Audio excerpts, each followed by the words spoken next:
Well, chat, it has finally happened. The day has come that we've been waiting for, well, years.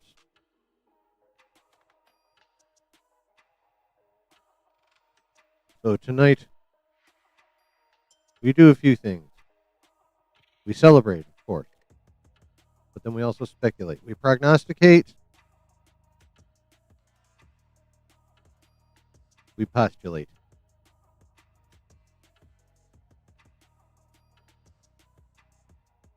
And we're going to do it all right here in the basement together. So fill your cup, light your smoke,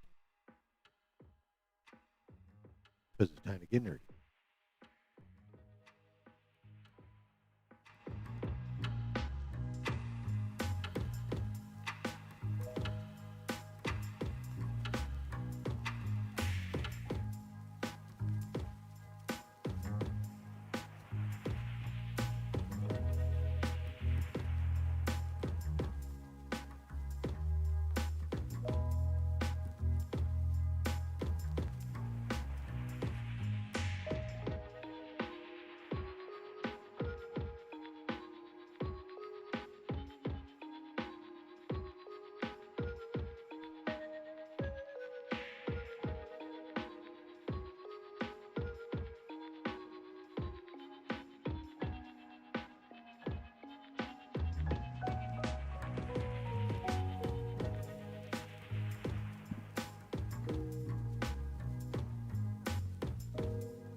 Looks like it's just you and me.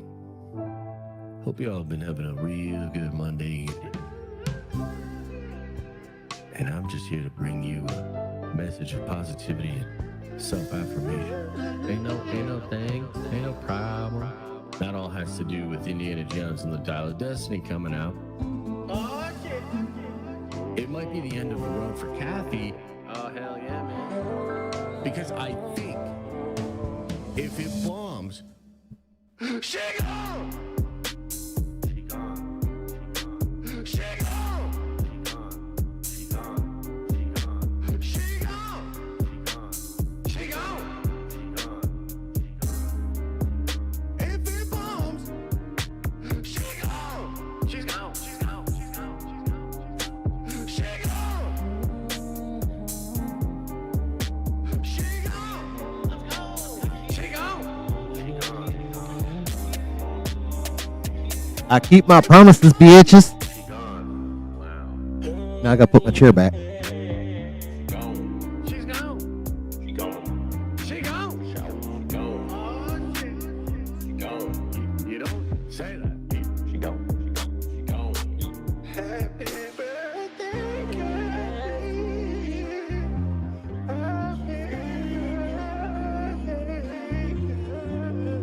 Thank you for destroying so. If it bombs, she gone. She gone. Yep, I actually fucking did it. And now I'm out of breath. I'm gonna need a second. If it bombs, she gone. She's gone. She's gone. She gone. She gone. Let's go. She gone.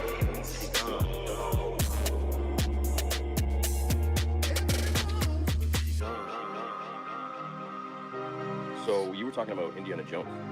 Yeah, like yes. bombs then. Yeah, so we don't have, like, honestly, there's not a lot of news to go on, and yet this still might end up being one of the most important weeks for the future of Lucasfilm and for Star Wars fans ever. The Force is testosterone. Woo! What's up, y'all? How y'all doing? Holy crap, my throat's dry. I can't wait to watch that back. So what's happening? How's everyone doing? How is everyone doing?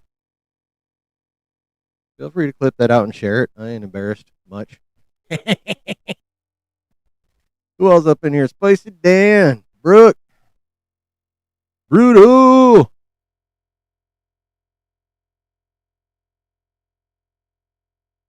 Hope Justin joins the stream.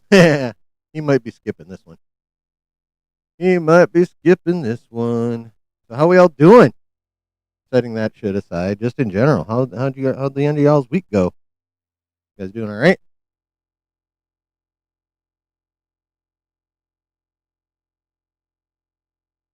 I'm doing all right. Overall okay, just work stuff. Yeah, work will fuck with you. Work will definitely fuck with you.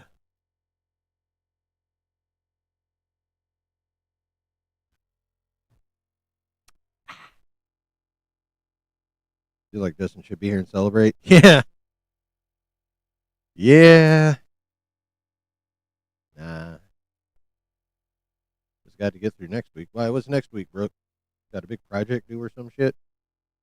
Got a report to turn in? Fuck, I had this shit fixed.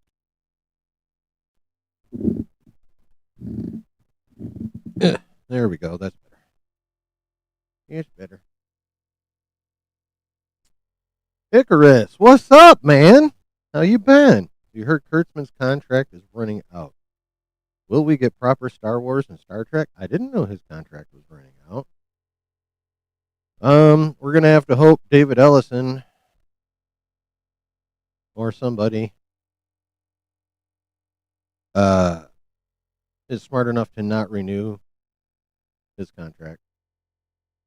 That's what it'll depend on. If they actually let him go and hire somebody else, which I have absolutely no idea what the fuck's happening with Star Wars. I mean Trek.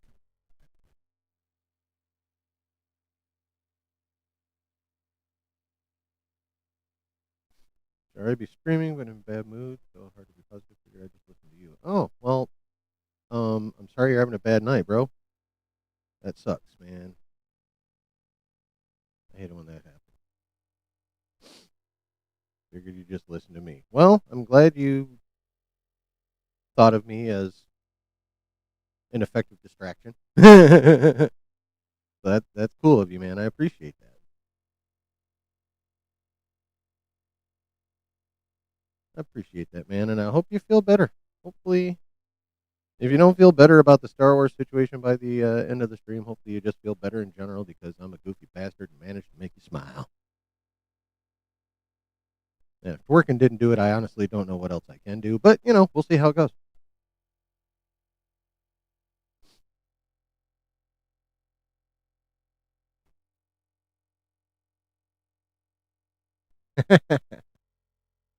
All right, man.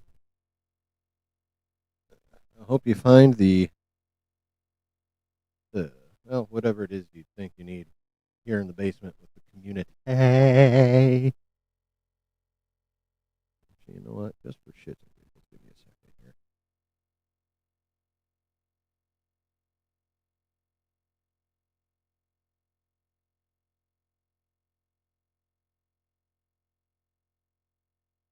There we go. You know what? I really have no ass at all.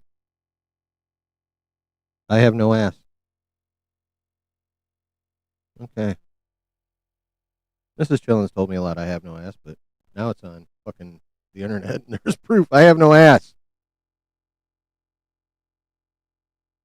Chat, if you were actually watching, and you may or may not regret it at this point, but I have no ass. Hey guys. Given that this is a highly Star Wars centric stream this evening, y'all think we're going to get some entertainment from the chuds that popped in the last couple? Think we're going to get some knights invading this bitch? Don't worry, I'm not going to waste too much time on them if that happens. I hope they do, and I hope they don't. From a engagement standpoint, I hope they do because they come in and put a lot of shit into the chat, and I mean that literally. It's shit because they're stupid as fuck. So engagement-wise, yay. Disruption-wise, boo. So that's kind of that. Yeah. Right. What's been going on with you guys other than work stress for Brooke and Brutal had a bad day, and I'm sorry for both of you. What's up with you, Icarus? You doing okay?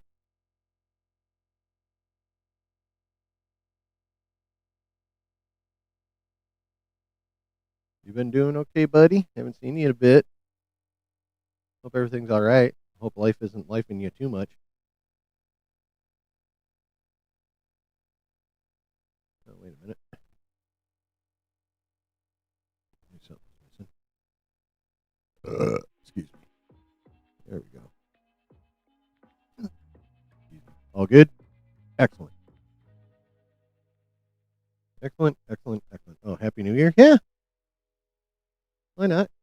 We're only 17 days in. Paula, 1966. Welcome to the basement. You have a question for me. Ask away.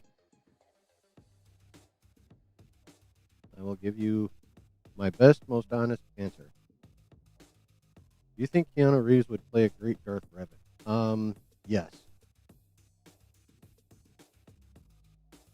If by some miracle they actually made a Darth Revan project and did a good job with it, that'd be a miracle in and of itself.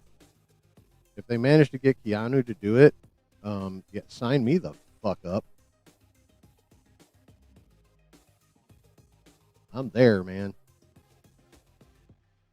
Speaking of fan cast, I don't know how many of you follow me on Twitter, but I saw one earlier today that frankly gave me a nerd boner.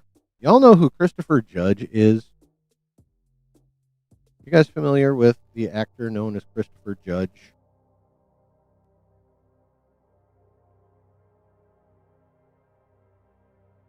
Anybody? Some of you might know him for one role. Some of you might know him for another. I just want to know who knows who Christopher Judge is. Teal, yes.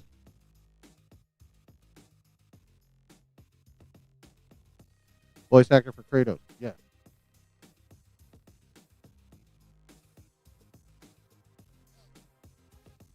Yes. Teal from Stargate, SG-1, and its spinoff. And the voice of Kratos for, 2 games? Yeah, 2 God of War games. I saw someone on Twitter earlier today fan cast him as, and I fucking love this. Sign me up for this shit too. Someone fan cast Chris Judge as Darkseid.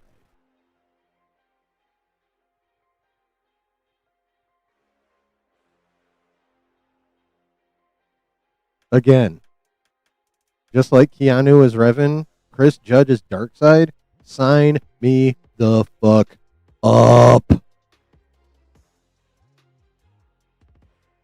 Guy from Stargate with the flattened penny on his head. It's the that's the first time I've ever heard. First time I've ever heard the Golden First Prime brand referred to as that. But okay.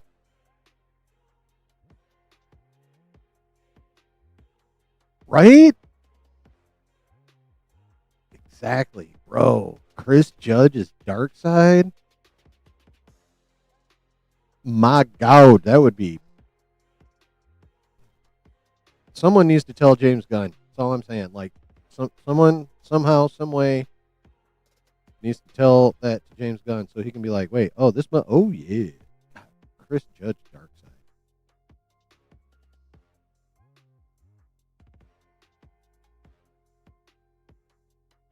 Well, Kratos' voice is like his voice. I mean, honestly, the way he performed Kratos was kind of similar to the way he performed Teal'c, but he has more emotion as Kratos. But a lot of the, definitely the tone and a lot of the cadence was the same. Yeah. Yeah, Christopher Judge as fucking Darkseid in the DCU. All day. Him as Apocalypse. Travis! Him as Apocalypse and X-Men. Oh, yeah. Why did you spell Apocalypse X-Men like fucking almost like the planet, almost like Darkseid's planet? No voice mod needed? No. Have you heard he's been cast as Kratos? Yeah, I can't remember his name, but it's the homie from Sons of Anarchy. And I believe the voice of Thor in a previous God of War game. But I can't remember his name offhand. Like Ryan something, right? Hurst. Yes, thank you, Ryan Hurst. Yeah, that dude. Yeah, I think that's a pretty good cast.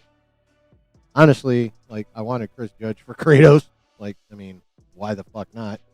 But no, Ryan Hurst is I think that's a damn fine casting.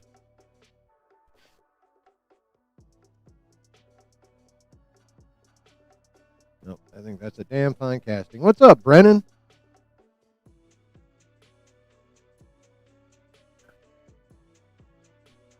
Hey, go easy over there.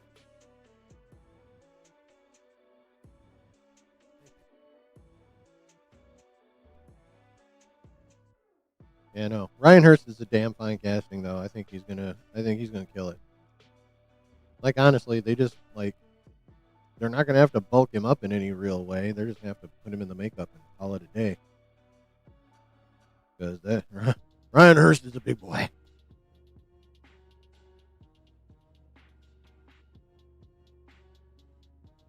Like, when I first watched Sons of Anarchy, I didn't recognize him for the longest time until I saw someone point out that was the homie from fucking Remember the Titans. I was like, wait, what? And then when I looked past the beard and shit, I was like, holy fuck, that is. Yeah, Ryan Hurst is massive. He's gonna be, he's gonna, I think and he can act. Like, the homie can act, so I think he's gonna fucking kill it as Kratos.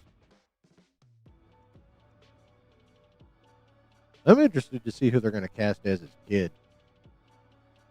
Like, there's been all kinds of casting updates. They've got Sif cast. They've got, I saw another female character cast. I can't remember who. Yeah, casting news is just popping off left and right. At least it was earlier today for that show. I didn't bookmark any of those tweets, though. I probably should have. My bad, yo. I'll probably find it.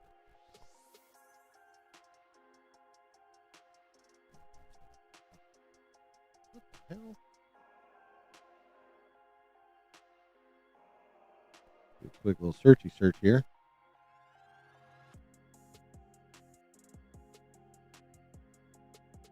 Oh, here we go.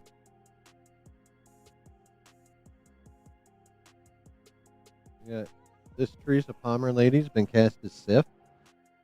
This isn't the most flattering picture of her. One of my Twitter buddies provided.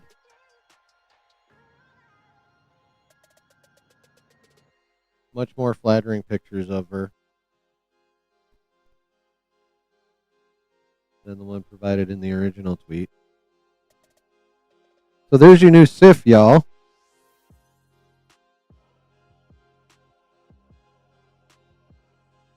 Or was it? Whoop.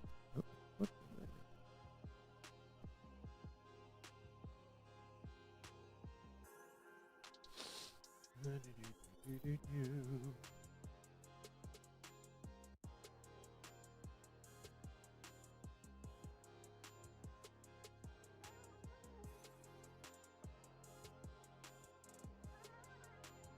Okay, we have casting rumor. Max Parker is in talks to play Baldur, while Olafur Darri Olafsson is being considered for the role of Thor. Well, given that name, Olafsson, he's definitely Scandinavian, so that works for Thor. Damn. I thought the Russos screwed over Chris Hemsworth. Look at the size of this fucking Thor, bro. The blonde, yes, that's who's going to be Sif. Yep. So I mean, if this is, I'm assuming this was him in the game. So yeah, I'd say that worked. Am I wrong? Or does this dude look like a young fucking Jensen Ackles?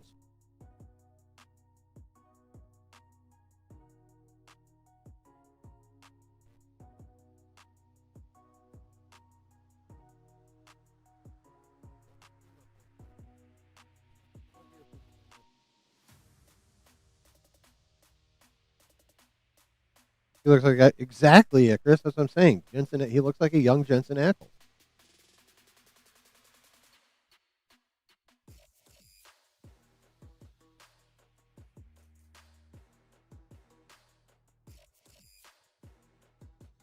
Or Zac Efron. Yes, yeah, he's got a little bit of that too. Top left picture where I have the mouth. Oh, you went Zac Efron first? I went right to Ackles.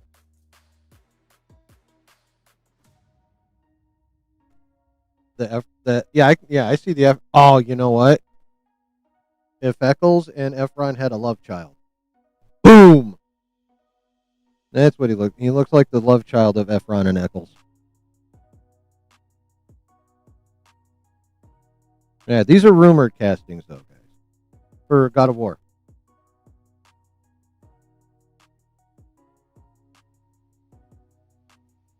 Yep. Okay, yeah. So if Jensen Ackles and Zac Efron had a love child, they'd be this guy, Max Parker. I swear there was another casting for another female character, though.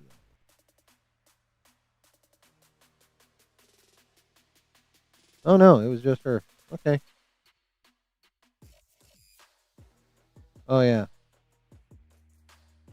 this was it. She's the only female, but this dude is going to be Mimir. Oh, he's going to be Heimdall. Sorry, I'm like totally MCU'd out. You say Heimdall, I think Idris Elba.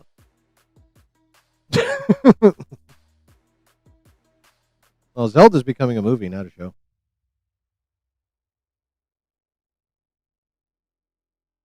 So, but these two are rumored.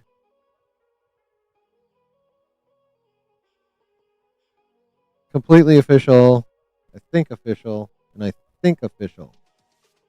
Not sure about him. Rumor. Official.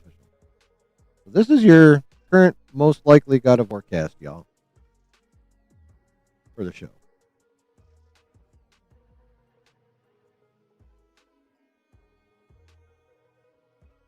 Wait, this guy's saying Heimdall. The other person said Balder. For Max Parker. I just realized this. I wonder who's right about his role. Everything else I've seen, they all agree. This dude is Thor. These, and these. But the other one we were looking at with the rumors, RPK said that he was going to be Balder.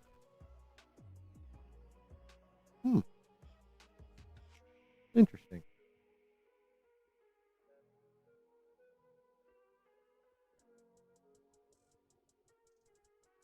Yeah. So, yeah, what do you guys think of that? Like, I don't know the game. I mean, I know this dude, and this dude makes sense. I mean, again, this was that much less flattering picture than the one my Twitter buddy posted. I mean, he looks like that guy. He looks like that Heimdall. Actually, he looks more like Heimdall than he did Balder. And I mean, yeah, looks wise, it's working. The only one whose acting work I know is this guy, and he's good. Still trips me out that he's the dude from fucking Remember the Titans, though. That's crazy. That will never not trip me out.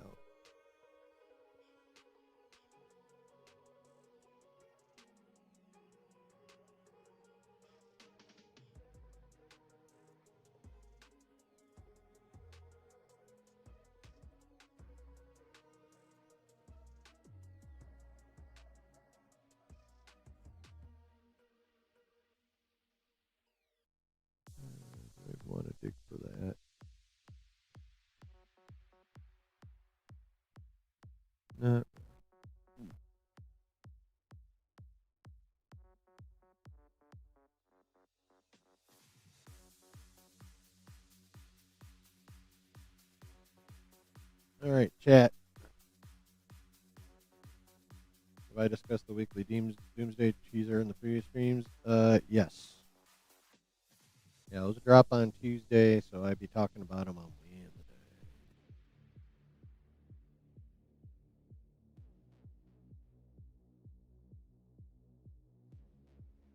Wasn't really a whole shit ton to talk about with the with this. God damn it! With this latest one, anyway. Other than all the empty spots and a bunch of shots, which Alan, what's happening, brother? Other than speculating what Marvel was blanking out with a lot of like emptiness in a lot of the shots. Because you remember how they hid shit in the Deadpool Wolverine trailers. It's like fairly obvious that's the case in this one too, you know what I mean? So, and probably in all of them even to some point.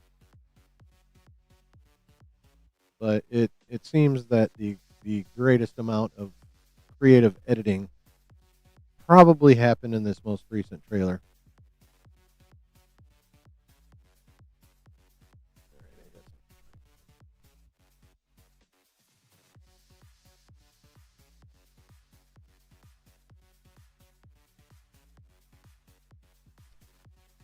Let me try this.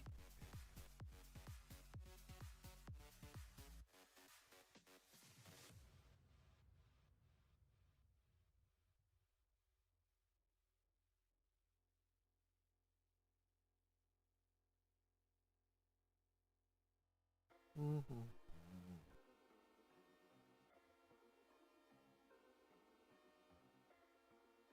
Oh, by the way, chat, I'm 1-0 in my divisional picks, thanks to Buffalo getting completely fucked on that one call and Denver getting that field goal. And as of right now, my pick for Seattle's looking pretty good too. I did. That's what I'm saying. Yeah, I picked the Broncos, but they probably only won because of that call. Fuck. Yeah, no. Yeah. I probably was going to end up wrong right up until that completely fucked up interception call.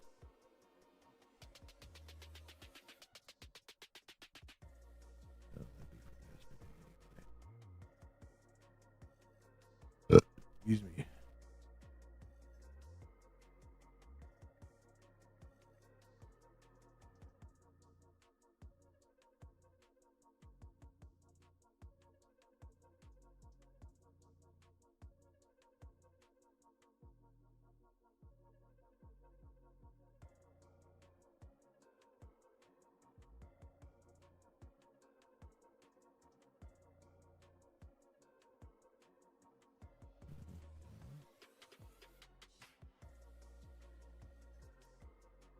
We'll do that for that.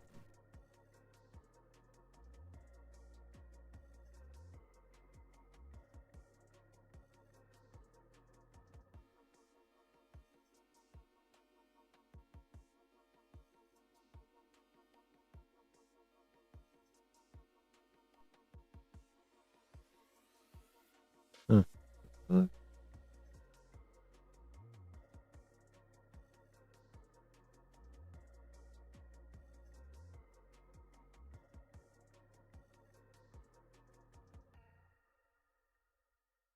Oh, that's what that was.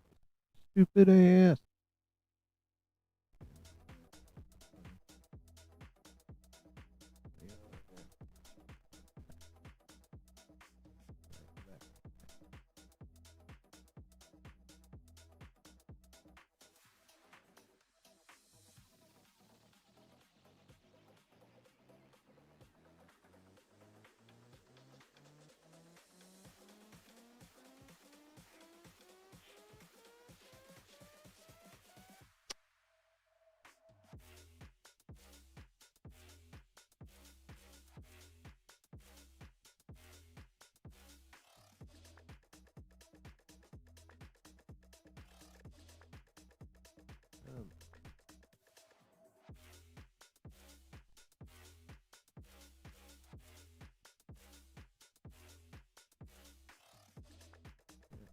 that damn Collider article. Okay, you know what? I'm not even going to bother looking at the fucking Collider.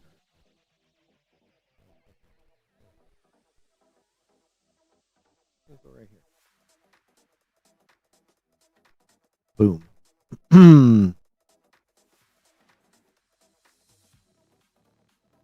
C-Dub. Broncos versus Bills game will be at. Yes, it will. And the Bills got fucked. The Bills didn't just get fucked.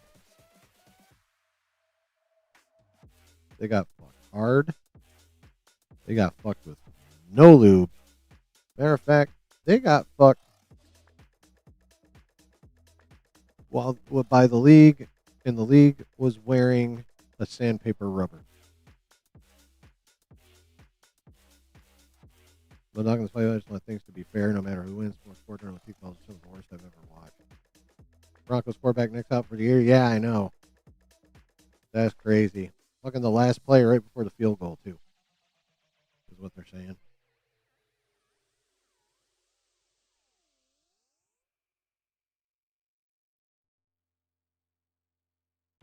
That's pretty crazy. I think the Broncos are pretty fucked now, unless what's his name? Jared Witten, or I don't even remember the backup's name. I saw it earlier and I already fucking forgot it. Yeah, he's yeah,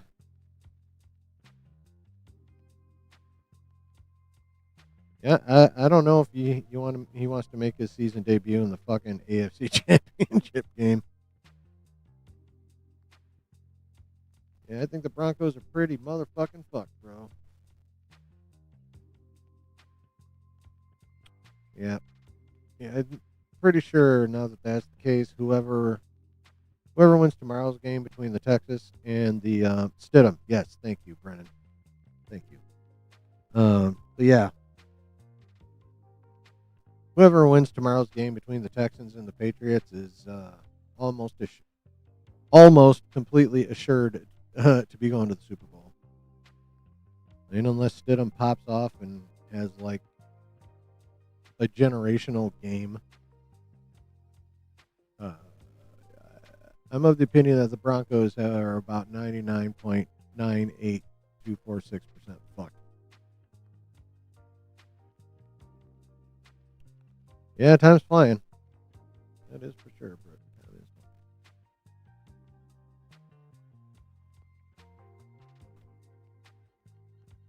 All right. Just so we have a little something else to talk about besides Star Wars.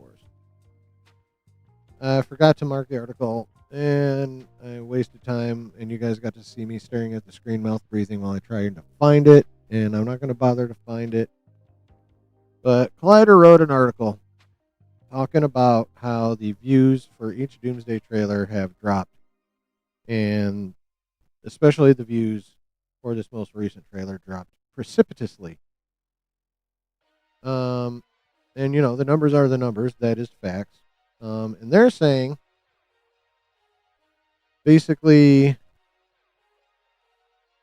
they're claiming that it is due to an already waning interest in the movie itself.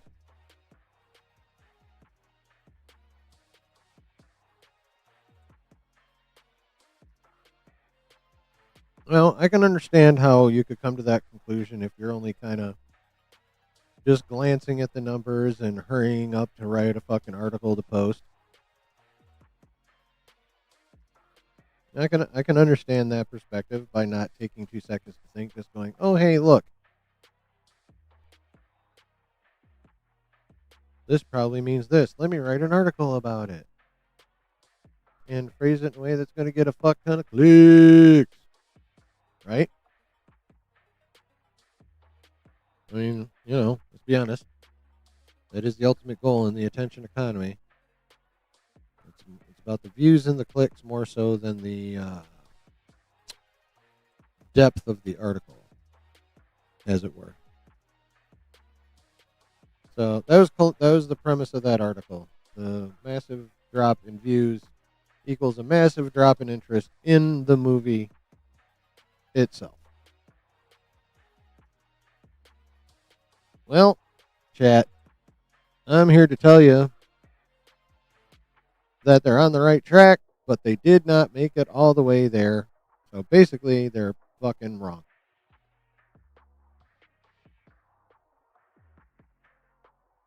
They were right about the lack of interest, but they were wrong about what the interest, what the object of the lacking interest is. They're taking it as the movie, but it's not the movie. It's the characters in the last trailer that no one gives a shit about. They're not many. It's the characters in the last one that are the least popular out of all the ones we saw in all the other trailers.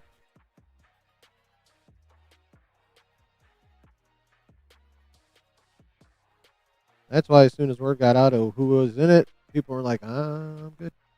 I'm cool. I'm alright. Which, found the article. Ooh, alright.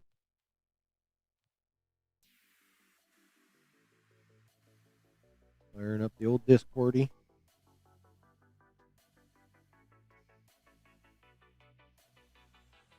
You put it in general.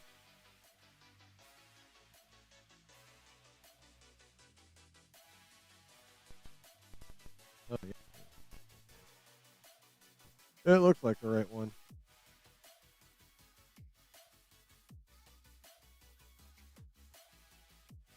Okay, yep, that's the one. Thank you, sir. Alright, so let's go dive into this real quick. And then I'll explain why they're wrong in more depth. Avengers Doomsday new trailers confirm an alarming audience trend for Marvel.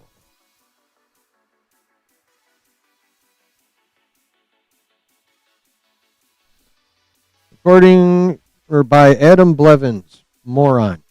Marketing for Avengers Doomsday officially kicked off a few weeks ago when Marvel released the first teaser confirming this Chris Evans. Things fallen quite a bit since then. Followed first with another teaser focusing on Thor. Those return to previously been confirmed, yada yada. Third trailer first look at returning X-Men stars like Patrick Stewart, and James Marsden. And the final one was focused on Shuri M'Baku and the Fantastic Four, although really just Ben Grimm. Here we go. The first Avengers Doomsday teaser currently has 18 million views on YouTube, while the second sits at 17 million. The third teaser fell to 14 million, and the fourth and final teaser has only 6 million views. Well, yeah, but this one's been out 3 weeks longer than this one, and this one's been out 2 weeks longer than this one, and this one's been out a week longer than this one. So right there, they're being fucking disingenuous.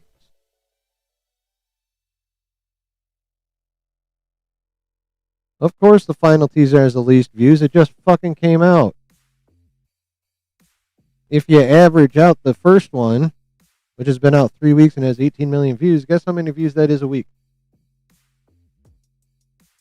6 million. The same amount of views the final trailer has. Or had at the writing of this article. Same one for the Thor trailer, which 17 million, but that's an average of just below 6 million. And this one's 14 million, but that's only a week.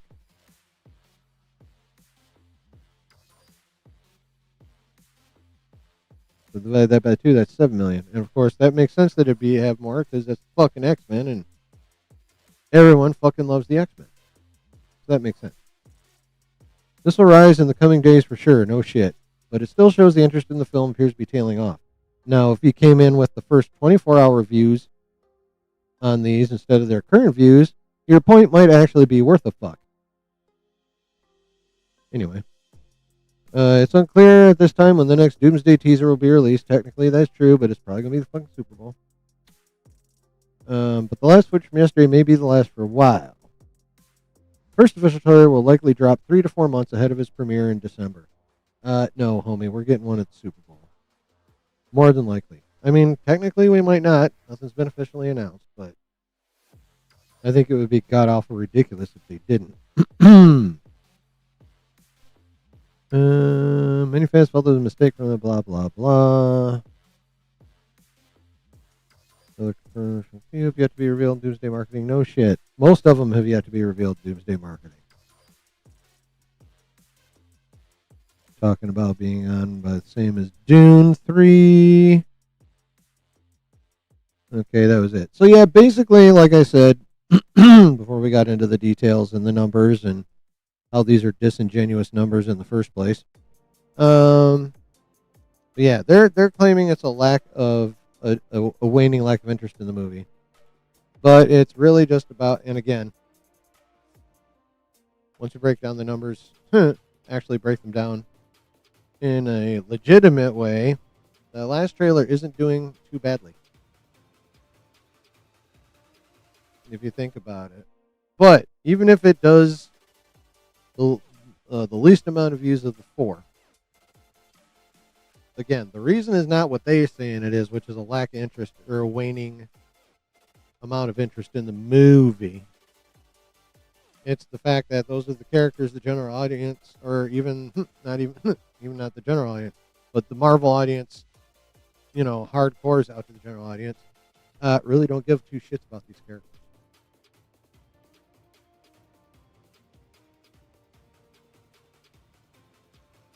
I don't know what else to tell you. The movie ain't the issue. The characters are the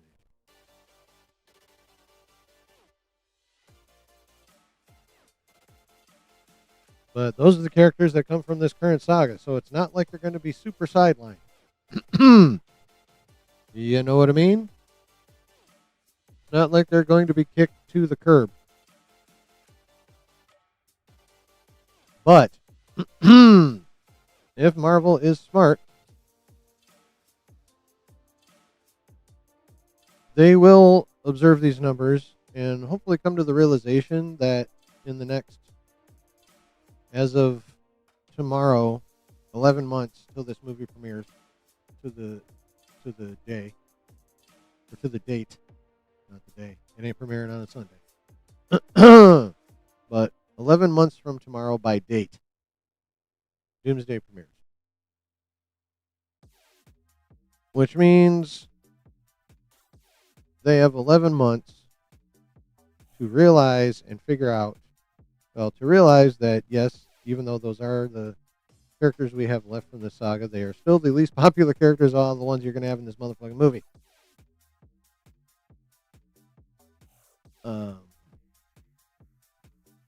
So they have 11 months to come to that realization and maybe find ways to not sideline them per se in the movie, but maybe find a way to focus on them even less. And again, not because they're overall shitty characters. I mean, they're lacking, but Marvel, what it really comes down to is Marvel failed to make us give a shit about those characters. That was the failure. Marvel failed to make them intriguing. Marvel failed to make them likable.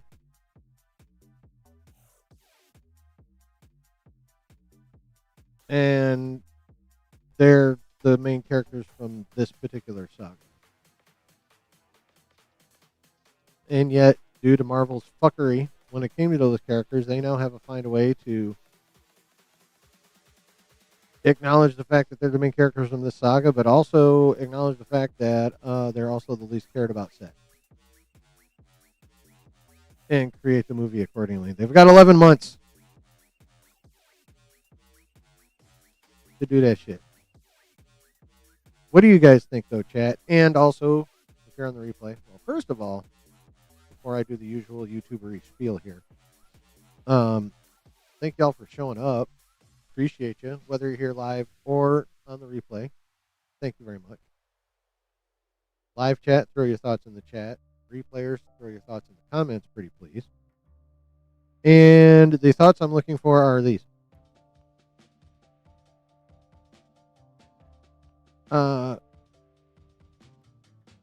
Do you think Collider has a point?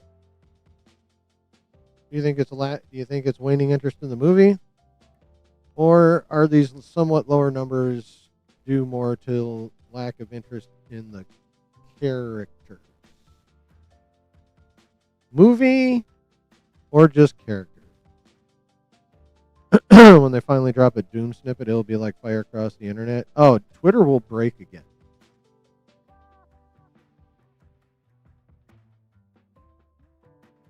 When they actually show officially Doom doing Doom shit, Twitter's going to break.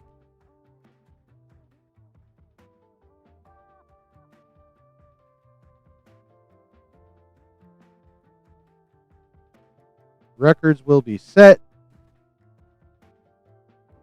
And people will know once and for all to fear Doom. That we are in a Doom era. They will know that Marvel is back. And that Marvel's return is carried upon the shoulders of Doom.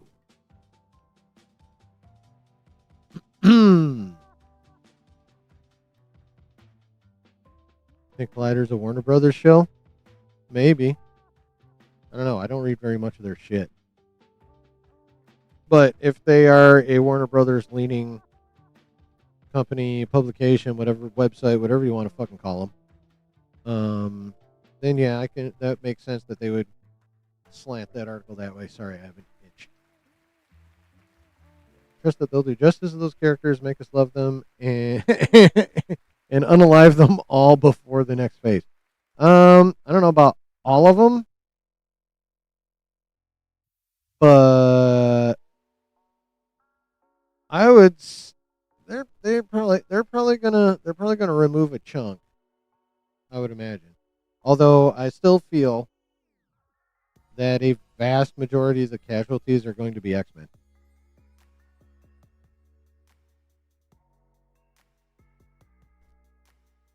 Because these upcoming movies, Kevin Feige has specifically said more than once that he wants to give the Fox X-Men like a good final send-off.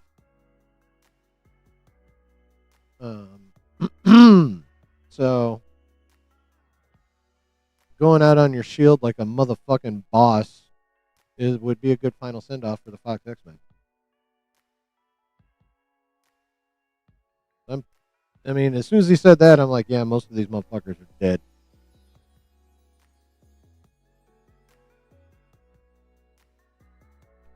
But I would say Scott losing his shit at the end of that trailer is another strong piece of evidence that a lot of X-Men are going to fucking die. Fantastic 4.5. Yeah. 4.25.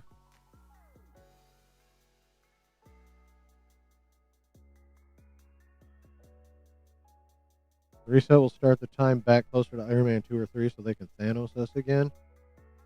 I think they're going to move on from Thanos.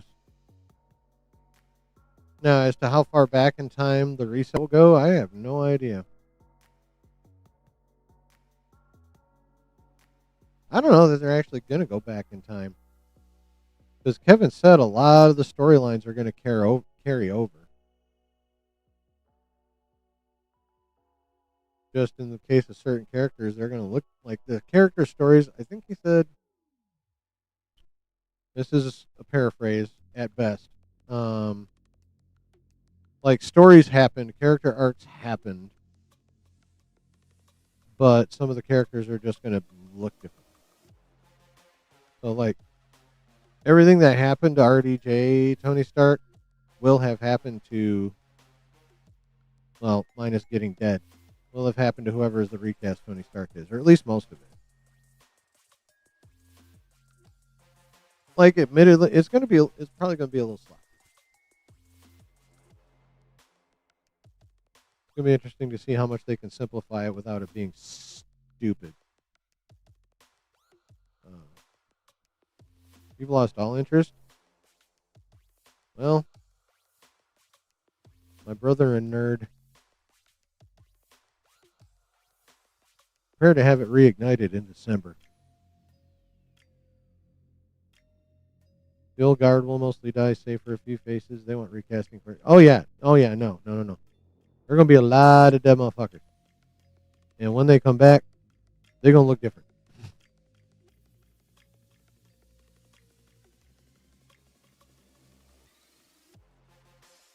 Like I anticipate.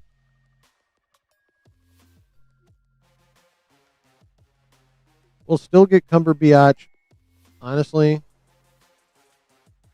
I want them to keep Wongers. There's no need to recast Wonger. They need to keep those two. Matter of fact, I'm pretty sure they are going to keep Cumberbatch, and they better keep Wonger. I love Wonger. But yeah, they're going to recast Iron Man. Probably going to recast Steve Rogers, and I'm calling him Steve Rogers for a reason because I'm pretty sure Sam Wilson's still going to be Captain America after the reset, which will annoy quite a few people. Oh, I imagine they'll keep the costumes. There'd be no reason to change the costumes unless they wanted to go like. Nah, I would hope they wouldn't change the costumes. So yeah, we're gonna get a new Tony Stark. Probably gonna get a new Steve Rogers. I think Mackey's gonna stay. Hopefully we get a new Widow. I want a new Natasha. Probably gonna get a new Bruce Banner. I don't see Ruffalo staying. I don't know about Hemsworth. Hemsworth might stick around. We might get to keep Thor. I'm on the fence with him.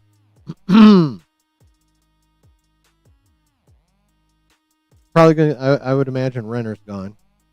Now I don't know if they're gonna bring back another Clint Barton or what they'll probably do, which will again annoy a lot of people. They'll probably just stick with Haley Steinfeld Allen as Kate Bishop. Although I don't know if she's gonna want to stick with Kate Bishop now that she's in family mode. Like, let us not forget, there's a bun in the oven with Miss Steinfeld right now.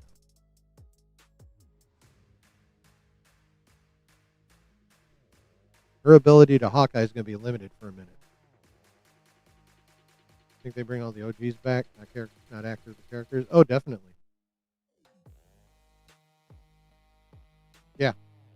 Yeah, there's no reason to, like, make massive changes to the core Avengers team just because they're resetting. Like, people love those characters still. They love Iron Man. They don't want to see Iron Man sidelined. They love Steve Rogers. They don't want to see him sidelined. Hulk. I mean, everyone wants some kind of Savage Hulk back, and there's no reason for him not to be Savage after the reset. So, and I doubt Ruffalo's staying. Now, again, Scarlet Witch kind of iffy because I'm pretty sure your Florence Pugh is going to stick around as Yelena. Probably losing Sebastian Stan. They're probably going to have to recast Bucky if they want to bring his ass back. It looks like Sebastian Stan is going over to DC, hang out with ScarJo.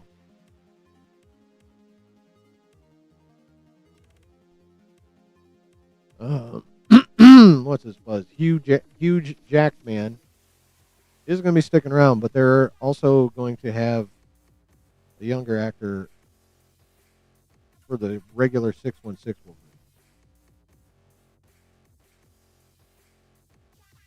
I don't know how.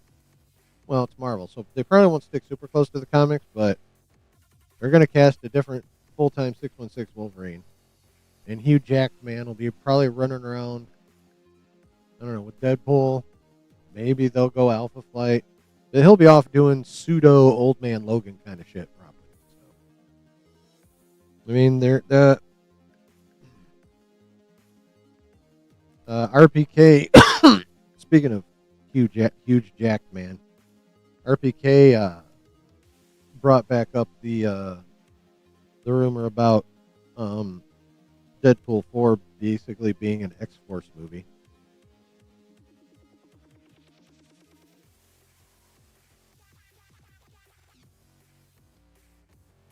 RPK brought that one back up, so that could be, if that ends up happening, that'll be a good thing for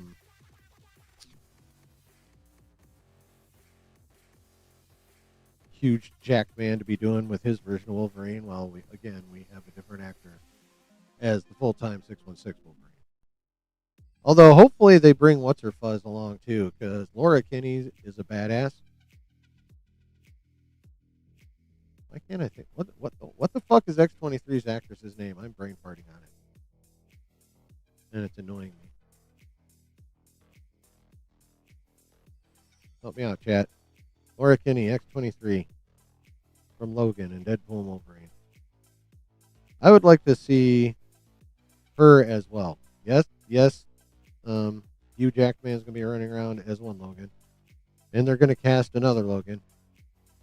Daphne Keene, yes, thank you. But I want them to keep Daphne Keene around as X-23 as well.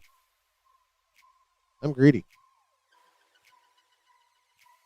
I'm fine with 3 Wolverines.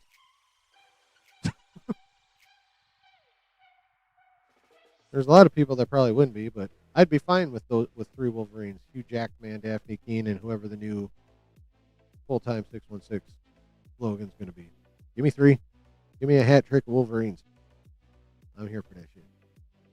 Won't happen probably, but I'm here for it.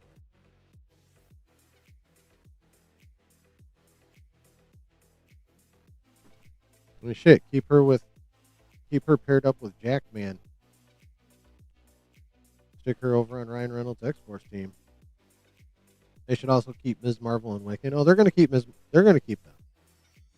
Like, for whatever reason, they still want to do that Champions show. So Ms. Marvel going to be around. They're going to have to figure out how to work around Haley Steinfeld's baby schedule for her to stick around and be Kate Bishop. They'll add in Wiccan. We're going to get Tommy in Vision Quest, so he'll be around as well. They might bring in America Chavez finally, although she's probably going to pop up in Strange Academy as well, or that. And then they'll bring Champions into it after they bring her back into that show.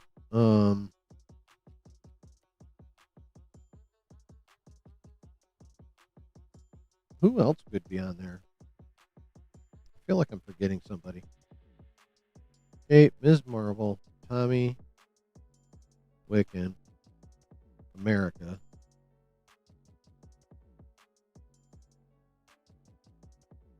Am I forgetting one?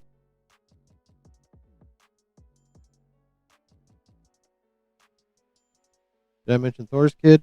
No, because I don't know if she's going to survive.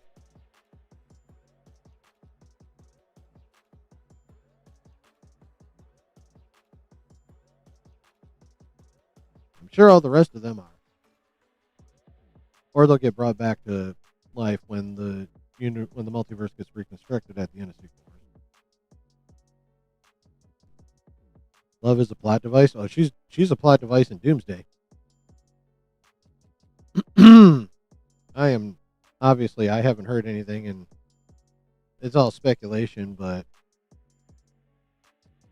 I firmly believe that the reason she looked sick in the Thor trailer is because of her connection to Eternity and the way the multiverse collapsing would affect Eternity and therefore her.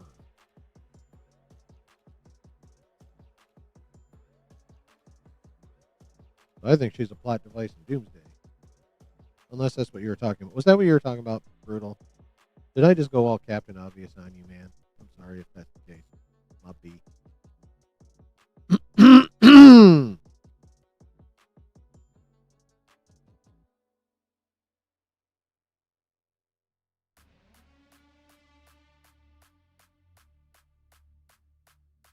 Yeah.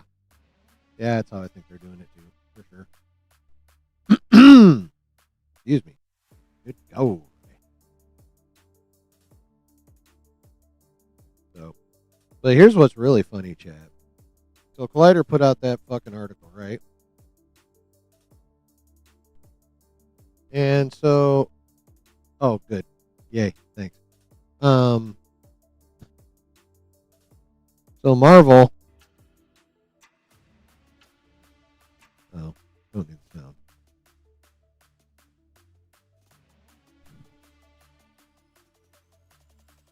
This won't need sound, but Marvel put out this either earlier today or yesterday. I think yesterday. Actually, I can tell you. Yep. So that Collider article came out the other day.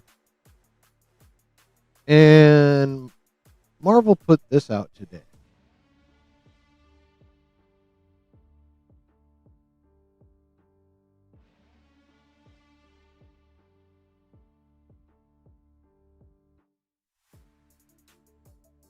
And then, oh, they did one of those little timestamp messages there.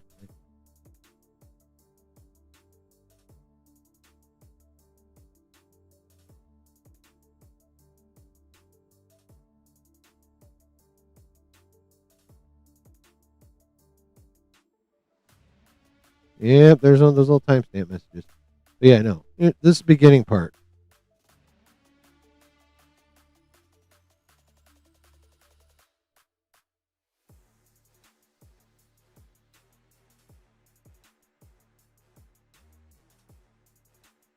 Pretty cool, right? Marvel saying thank you for checking out our shit so much. Thank you for over 1 billion views. Now that's for all 4 trailers across all social media and shit, right? But still. I think it's really cool that Marvel is grateful. Although, I got to be honest, I'm going a little tinfoil hat here. I'm not 100% sure that they put that out if Collider didn't put out their article. I feel like this. I feel like they killed 2 birds with 1 stone with this. They thanked the fans for checking out their shit and simultaneously said, "You got numbers, Collider? Well, how about these?" This was just as much thanking us as it was a clapback for Collider, in my opinion. Excuse me. What do you guys think, though? And again, free players, comment, pretty please. And also, oh shit, I've been going an hour. I should probably do the thing again. Did everyone hit like? If you haven't hit like, pretty please. Thank you, everybody. But if you're new, I need to ask you to do one more small little thing. 2, actually. I did not actually intend to rip that off from Josh. My bad. At least not that one. But yeah, a couple quick small favors. After clicking the like, if you're new here, also click the subscribe and the bell. Yeah. Everyone click once. If you're new, click thrice. Actually, do this way for you. Done. And it helps me out now. It helps me out. Helps the channel. So pretty please do that shit. And again, if you're on the replay, drop comments. As well as hitting all the buttons that you need to hit. Because that also helps YouTube start to think, wait a minute, this motherfucker has a chance of being relevant, and then push my shit. That'd be awesome if y'all could do that. I'd really, really appreciate it. Anywho, what do you guys think? You think Marvel was clapping back at that Collider article with this, as well as thanking us? I'm sure the gratitude was on it. But I also, I mean, I don't know if I'd pass up a chance to be grateful and also fucking clap back on a motherfucker simultaneously. I don't know that I could pass that up if I got that opportunity. I don't think Marvel did. I think this is 2 birds with 1 stone. Genuine gratitude to the fans, but also, hey, Collider.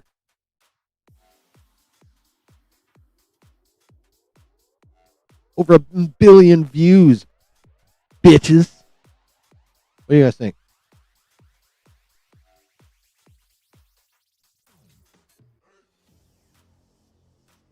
I think it's funny is what I think.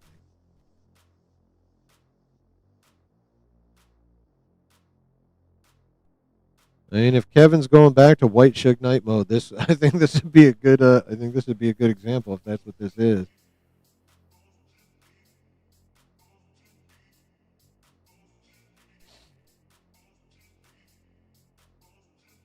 You think they're hitting back? I think it's likely. Can't say for sure, obviously, but I think it's likely.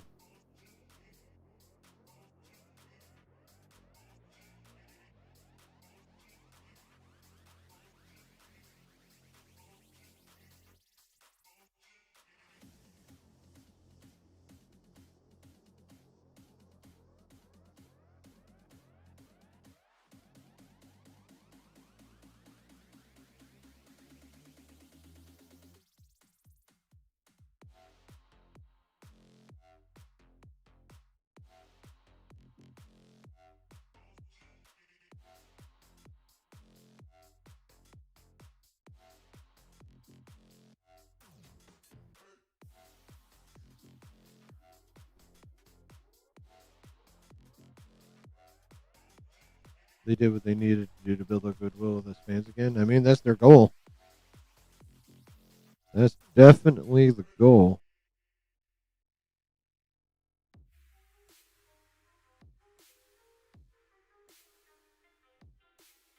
Okay. Got one more little tidbit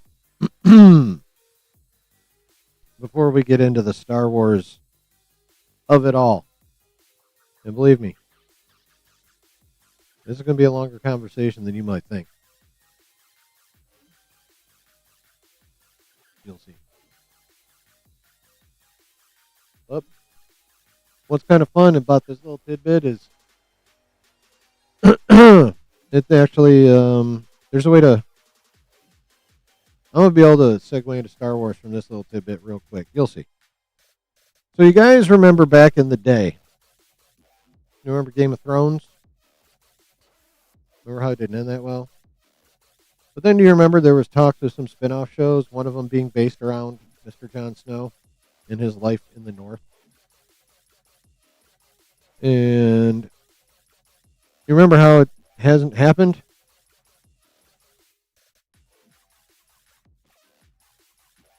Well, we know why. We know what the show was going to be, and we know what happened to it. Check this shit out, chat.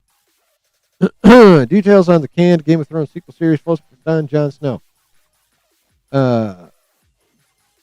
George R.R. Martin considered Jon Snow the safest character to do a sequel around since he's exiled and it wouldn't involve other major characters in the South.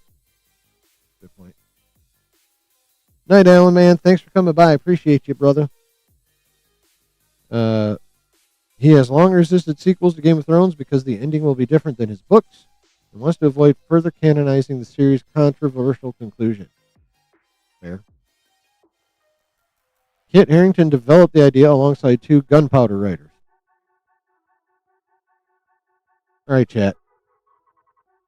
I want you to pay close attention to these next few details. The concept followed Jon Snow living in isolation as a broken man suffering from PTSD. Jon would have chased away his direwolf ghost and thrown away his sword, Longclaw. Jon would spend his time building cabins only to burn them down again. Harrington wanted Jon to avoid being a hero and eventually die. HBO found the broken Jon Snow idea too much of a bummer and pushed it aside.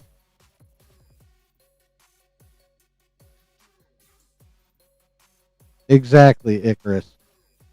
Exactly. You nailed it. Luke Snow, Obi-Wan Snow. And let me read this shit again. The concept followed Jon Snow living in isolation as a broken man suffering from PTSD. Sounds like Jake Skywalker and Obi-Wan. Jon would have chased away his direwolf ghost and thrown away his sword, Longclaw. Anyone remember the first scene from TLJ or the first scene on Octo from TLJ?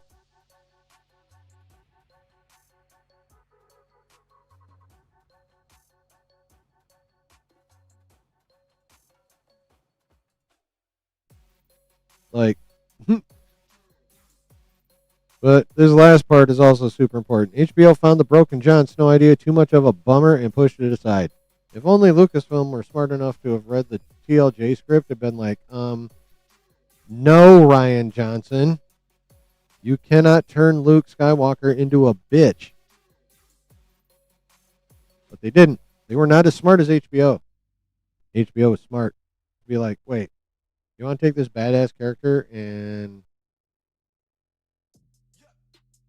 make him not badass anymore? No, thank you. We do not want to make that show. Lucasfilm wasn't that smart. They made a movie, and then they made a show.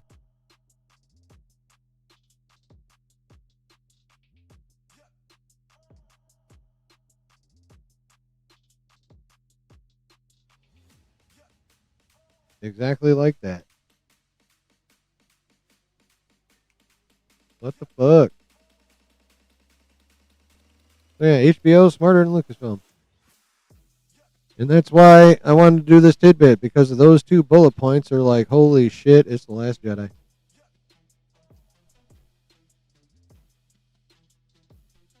What the fuck?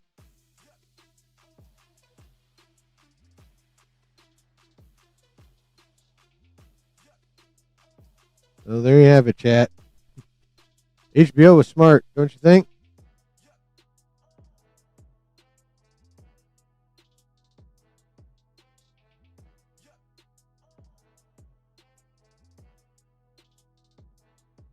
I think that was pretty smart.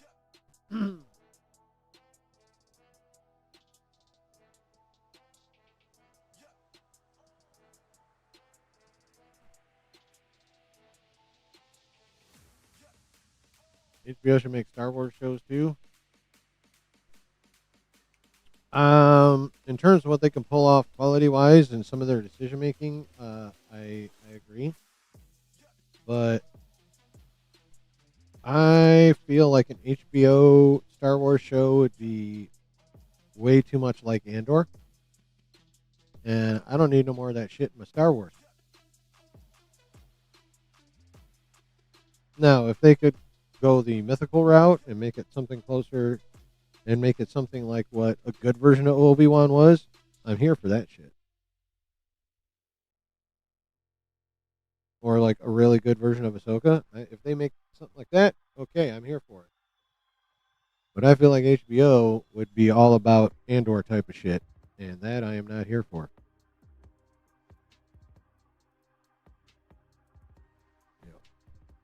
All right, chat. As we are all aware, Kathleen Kennedy announced her imminent retirement on Thursday. And I believe it took effect today. I believe she is now, or will be, in either 44 minutes or 3 hours and 44 minutes, depending on if she's going midnight Eastern or midnight Pacific. I'm pretty sure as of Sunday, December 18th, she gone, like officially. Like that's the day. Like today's the last day. So, she gone! Plancha.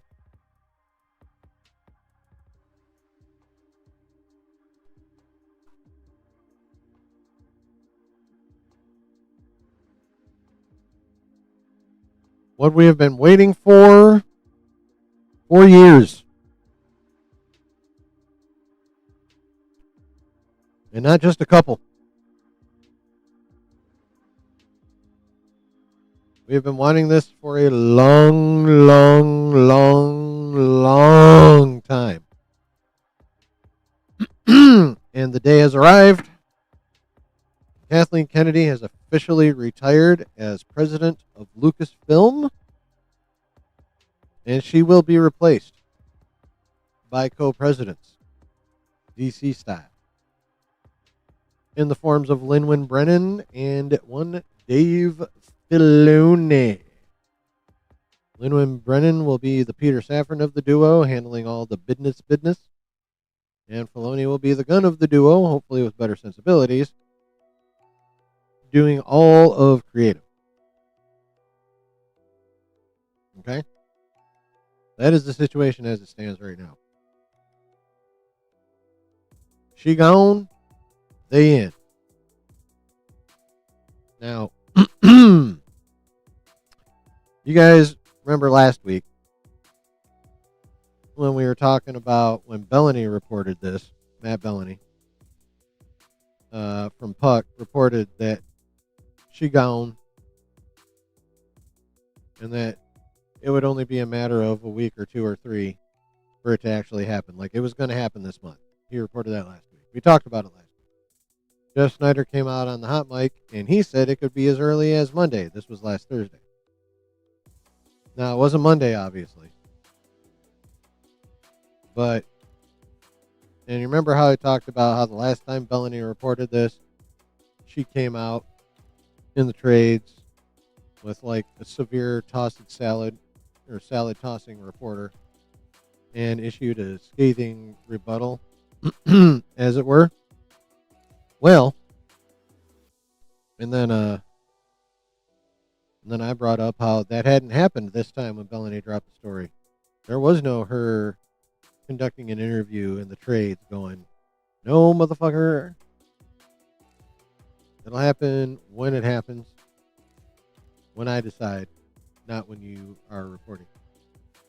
That didn't happen this time, folks. No, we got an official announcement of her retirement, and then we got an interview with her in the trade. And again, it's with Deadline, with that same salad tossing motherfucker that did the interview last year when she was clapping back at Matt Bellany. Now, we're not going to go over the whole article because there's a lot of fluff in it and a lot of this dude sucking her taint. So we're going to skip some of it. I'm going to scroll and speed read, and I will stop on salient points. A shift in the force for Lucasfilm's Kathleen Kennedy. The exit interview.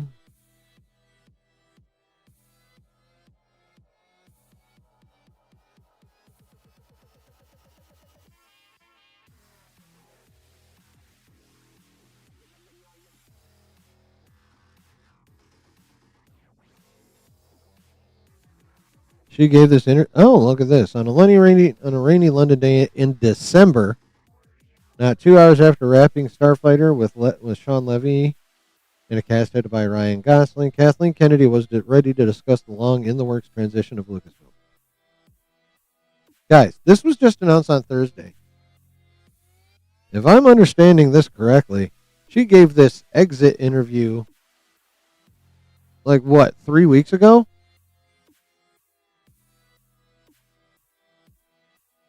Maybe 4? When did Starfighter wrap? Did it wrap like the week of Christmas? The week between Christmas and New Year? Before Christmas? So she gave this exit interview 3 to 4 weeks before the official announcement came. Interesting. In the race to long-time lieutenants, Disney Vision will be run by Filoni, business side Lin-Win Brennan. Yeah. Been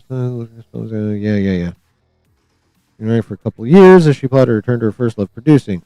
She'll be making a lot of, Star Wars films. I don't know about a lot.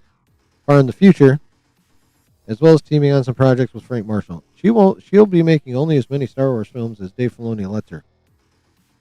Buddy. Okay, yeah.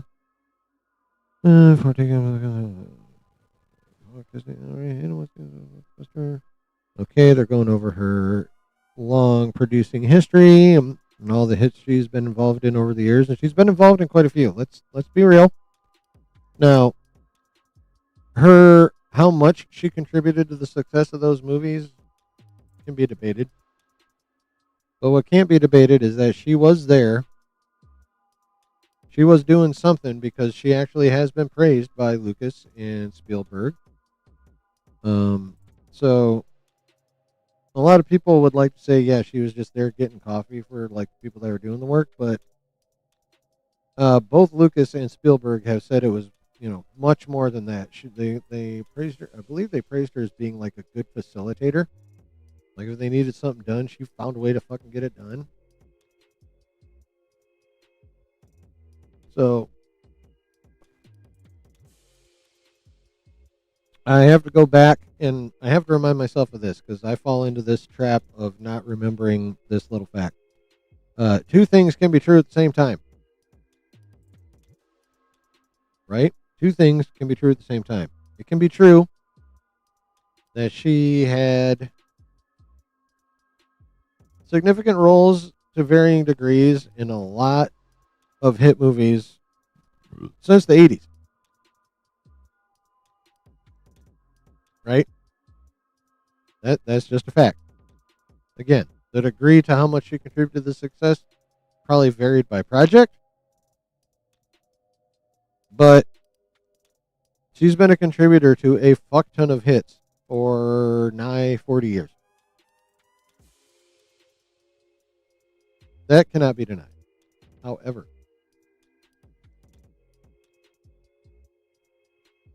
that can be true, and simultaneously, it can also be true that while it's entirely possible that she's a damn fine producer, if we want to accept that as fact, it is also true that she is a bad studio head. She might be it can be true that she's a good producer and a bad studio head simultaneously. So, I'm not going to take anything away from her career prior to running Lucasfilm. I'm not going to take any of that away from her. But I am damn sure also not going to let it absolve her disastrous tenure as a studio head. Okay? So, yeah. Yeah, here's where all the, this whole paragraph is a bunch of ass kissing. This whole paragraph is a bunch of ass kissing. The fan base heard a little scrutiny ratio. Accomplishments undeniable. Okay, more ass kissing. Okay, here we go. Question and answer time. All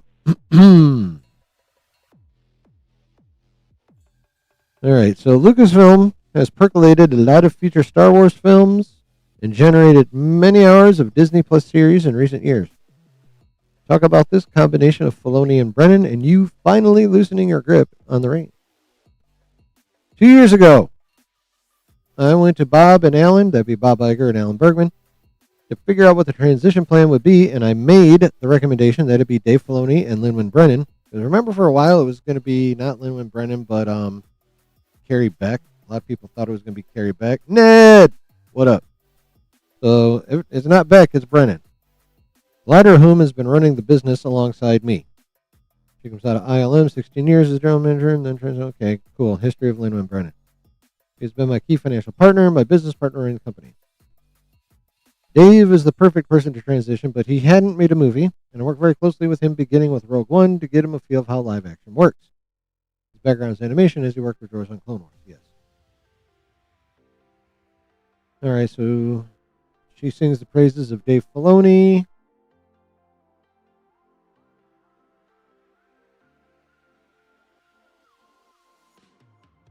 He was able to create season 1 of Ahsoka, and now he's just finished directing some of season 2 and writing all the episodes. He finished that in October. Okay. Well, the point is, we've been talking about this for 2 years. Okay. Bob Iger retired, was replaced, and then came back.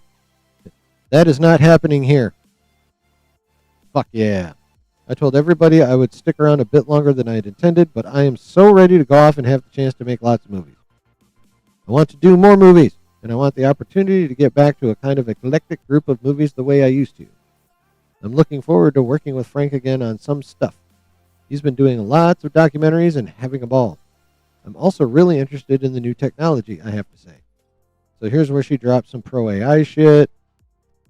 Still talks about protecting creators and stuff, but very interested in using AI as a tool.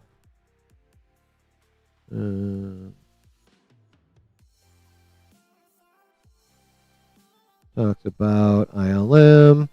Like the first CG shot was in young Sherlock Holmes. Wow. More of that shit. Jurassic Park, special effects. Okay, you've just wrapped the 6th film in the Star Wars universe. The Starfighter meant to be an ongoing theatrical series. It was envisioned as a single film. Sean Levy just made the experience so pleasant for everybody, and we found this 14-year-old kid out of Ireland who had virtually no experience. That's always risky, hanging a story so much on a child actor. You're not exactly sure how comfortable they're going to be. Flynn Gray turned out to be such a special kid. When you cast kids, a lot of it becomes about the parents. He has great parents and got lucky there too. Not only was he there with Gosling, this movie is structured in a way that he has kind of a new actor coming in every few weeks that he was one-on-one with. Matt Smith, Amy Adams, Aaron Pierre. Aaron Pierre's in that movie? I forgot Aaron Pierre was in Starfighter. All right, cool. So that's interesting. So the kid is going to be having scenes, obviously, with Matt Smith. Well, we knew he was going to have scenes with Amy Adams. She's playing his mom or his aunt or some shit. But he's going to have a one-on-one scene with Matt Smith and one-on-ones with Aaron Pierre. That's interesting. We know Matt Smith's going to be a villain. I forgot. Well, A, I forgot Aaron Pierre is in this movie, and B, I have no idea what the fuck kind of role he's playing. In each one, it was so great to watch him because he would just get so excited by the actors he got to work with. It was like he was in the best university you could possibly be in.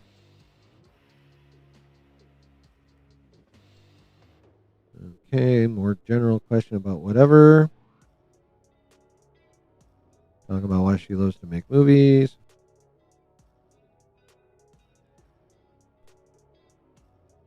Talks about one of her first credits being on E.T. All right, sucking her ass about older projects of hers. Okay, so now we delve back. So what about the question I asked earlier? Sounds like Sean would be a willing returnee, and you've made a discovery with this kid from Ireland. Are we going to watch him grow up in an arc of pictures? We could, but this was designed as a real standalone. We have the Mandalorian movie with Favreau coming next, which was also great, and a completely different Star Wars movie. That comes out in May. And as soon as I get back into town, I'm sitting down with John and looking at that. The whole time I've been shooting Starfighter, we've been working on effects that are going into that movie. We finished shooting in November. We've had a long post on that. And so I'll oversee a lot of those effect shots cut into John's movie, and I'll get myself re-immersed and get that finished. She is awfully hands-on for a studio head, although Feige's the same way, so I guess I can't really fault her for that. Unless she makes dumbass decisions. With Sean's movie, this could go on, but it's not our intention right now. We really made the movie as a standalone story. You cannot ignore the fact that this young actor is so good. I will be very surprised if he doesn't go on. We don't try to see if there might be future stories. But it was kind of nice not going into this and not having to think that way. We could just make a movie and tell a story.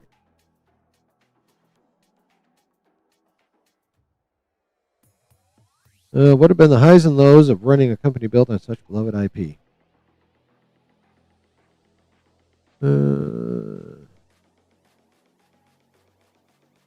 Yada yada.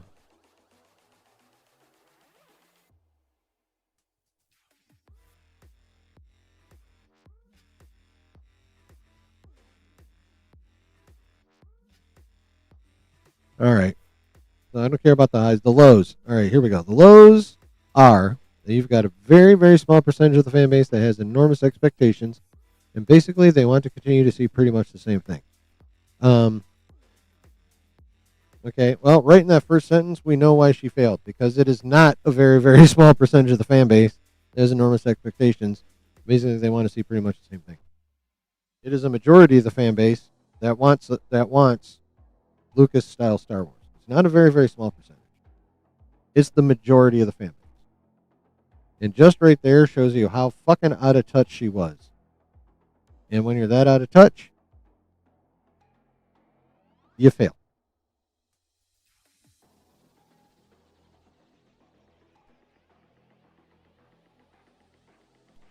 If you're not going to do that, then you know going in you're going to disappoint them. I'm not sure if there's anything you can do about that because you can't please everybody. No, that is true. You cannot please everybody. But your goal should be to please as many people as you possibly can.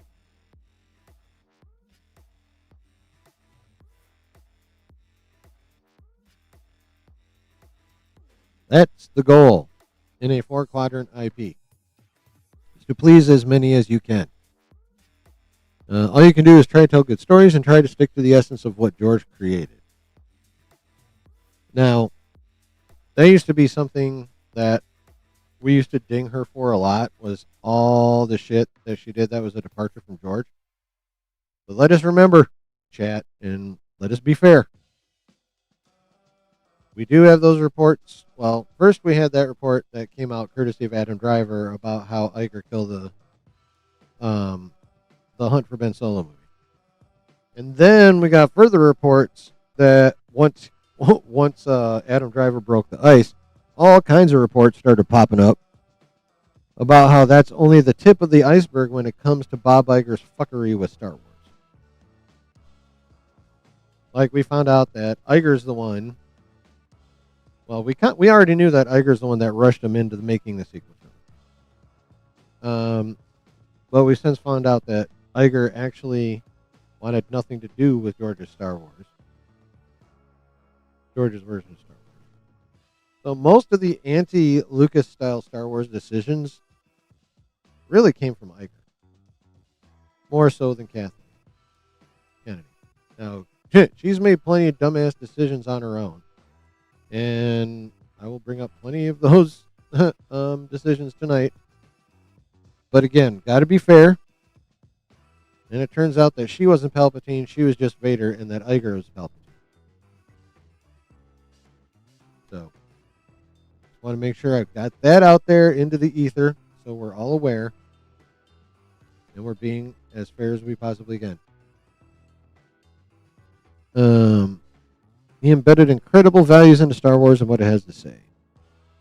The whole idea of hope and fun and entertainment and what he's done over all these years, that's what I tried to preserve. Well, that's a falsehood because Andor is not about fun. It's barely about hope.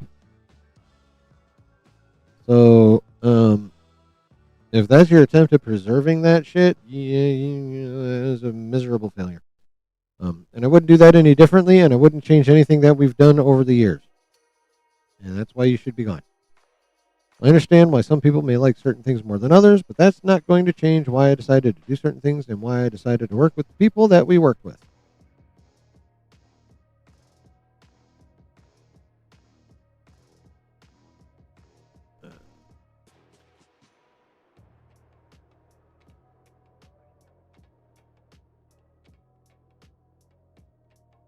I think everybody that came into the Star Wars space, they love Star Wars, and that was first and foremost important.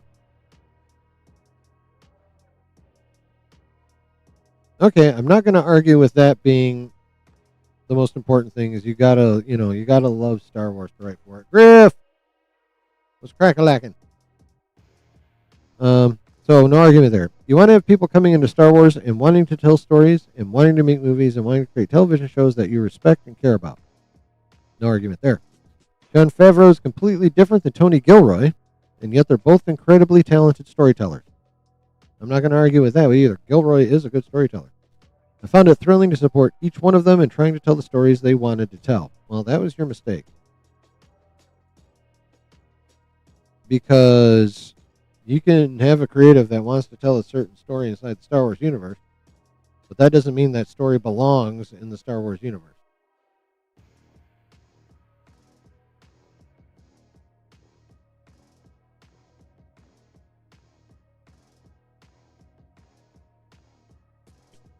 That's what I think I do well, and that's what I like to do and want to continue to do. And hopefully that took Star Wars into the next step. Well, it took it into steps backwards. We'll see in the long run, but it feels like it did. I feel like we expanded the universe. We brought new audiences in. Oh, that is actually true. She did bring new audiences in. Is this the article? No, that's a different one. We'll get to that. Don't worry.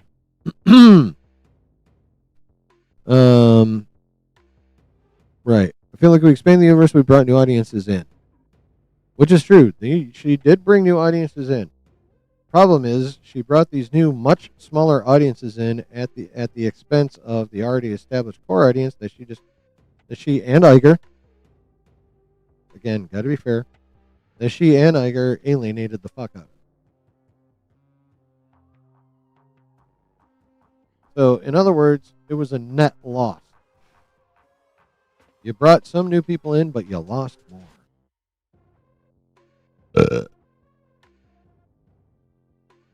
So, fail. And I think that's the most difficult thing to do with franchises in general, but especially with something like Star Wars, where George just created something that became part of everybody's childhood.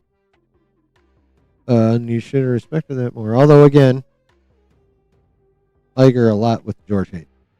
Every single filmmaker that walks in and wants to work on Star Wars, the first thing they say to me, the first thing I hear is, let me tell you about when I went to see Star Wars for the first time with my dad. I mean, that's valid.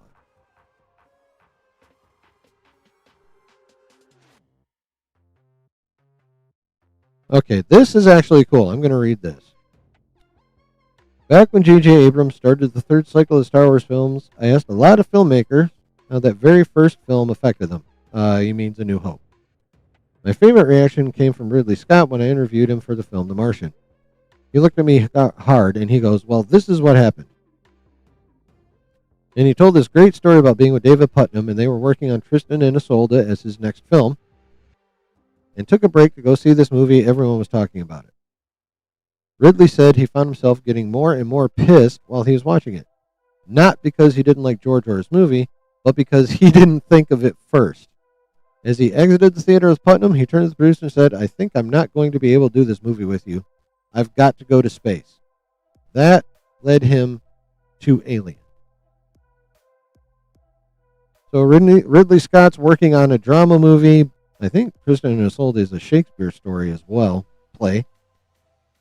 So he was going to make a movie based on a Shakespeare play, went and saw Star Wars, and was like, God damn it, I wish I'd have gone to, I wish I'd have thought about doing this kind of shit first. Fuck it, I'm going to go do my thing in space, and then made Alien. Yeah, that's what this guy's saying. He went and watched Star Wars and was like, fuck, I need to get in on this, and then went and made Alien. I need to grab a drink.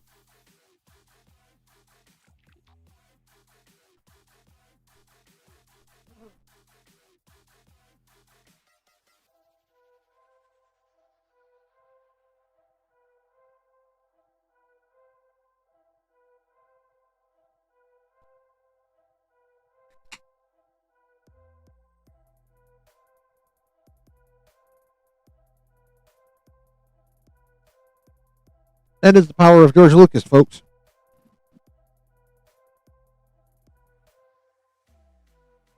That is the power of George Lucas. All right.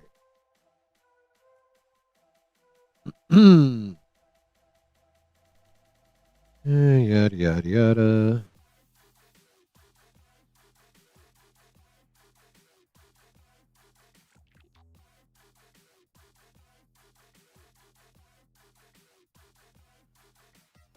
Okay, so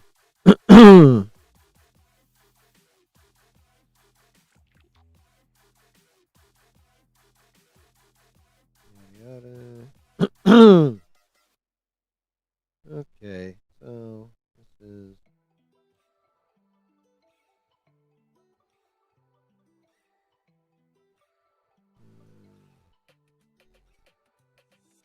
okay. That was a bunch of fluff. Here we go. Let's get to what the fans are eager to know. The progress on films and series by filmmakers who committed to putting in that 3 to 5 years. Rian Johnson, James Mangold, Simon Kinberg, Taika Waititi. Where are all their projects at? I've got to tread a bit carefully here. Jim Mangold and Beau Willimon wrote an incredible script, but is definitely breaking the mold, and it's on hold. Okay, so the Dawn of the Jedi movie, on hold. Taika has turned in a script that I think is hilarious and great. It's just not my decision, especially when I've got a foot out the door. Okay, so Taika actually has turned in a script. Dave and Linwin, please be smart and never ever produce that fucking script. I do not want Taika Waititi Star Wars. Almost nobody wants Taika Waititi Star Wars. Donald Glover has turned in a script. Okay, so Donald Glover turned in a script for the Lando project. I still don't know if it was supposed to be a show or a movie anymore. But either way, I'm good on that. And as you've read, Steven Soderbergh and Adam Driver turned in a script written by Scott Burns. It was just great. Anything's a possibility if somebody's willing to take a risk. Okay. I remember when I came into this job, the first thing Bob Iger said to me was, be bold. Well, of course he did, because in his mind, boldness meant going away from George's stuff. I've always liked that because I think you have to be bold and you have to be willing to take risks with people and with ideas. Otherwise, you're just doing the same thing. Right now, we're in an era where companies are so risk averse, and I get it. I hear all the conversation. I got Wall Street to please, and I get it. But I also believe that that's what contributes to things disappearing ultimately. I just think you have to take those chances. Everything I reeled off to you is taking a bit of a chance because none of those filmmakers are just walking in trying to do same old, same old. I'm excited by that, but the studio is nervous about that, and that's kind of where it sits at the moment. What about Rian Johnson returning? After Star Wars Episode 8, The Last Jedi grossed $1.3 billion globally, we expected him to return. Once he made the Netflix deal and went off started doing the Knives Out films, that has occupied a huge amount of his time. That's the other thing that happens here. After Sean Levy, I'm guessing, started talking about Star Wars, Stranger Things kicks in, and he was completely consumed for a while by that. Okay, yep, definitely Levy. That's what happened with Ryan. And then I do believe, okay, keep this in mind.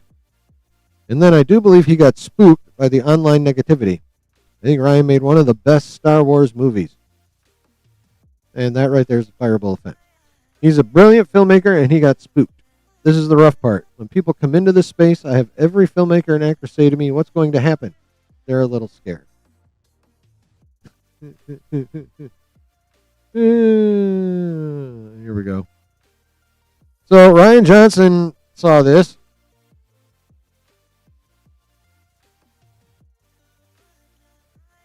Rian Johnson saw this comment. And he tweeted this out from his account.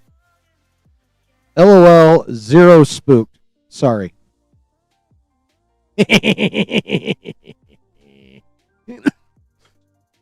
Oh, that's hilarious. That's fucking funny. Kathleen comes out in that big old article. Oh, no, yeah, Ryan got spooked. He's like, no, bitch. I did not get spooked. Now, which of those two is telling the truth? Who knows?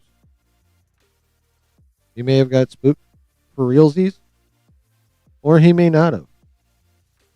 Whatever the case, I just think it's fucking funny. He's like, nah, I didn't. Nope. Lol, not spooked, sorry. I just think that's funny as shit.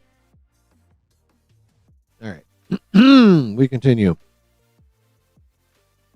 Okay, developers gonna use developers.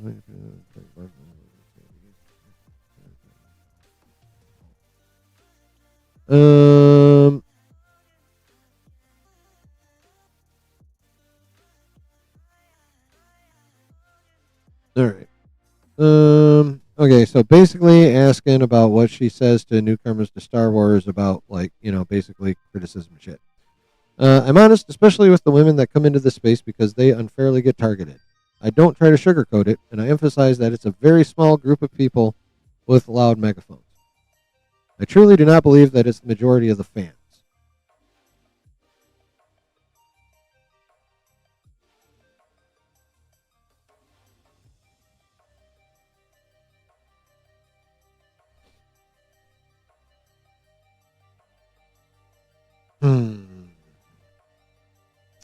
If that were true, if that were actually the case, then you sure as fuck didn't act like it.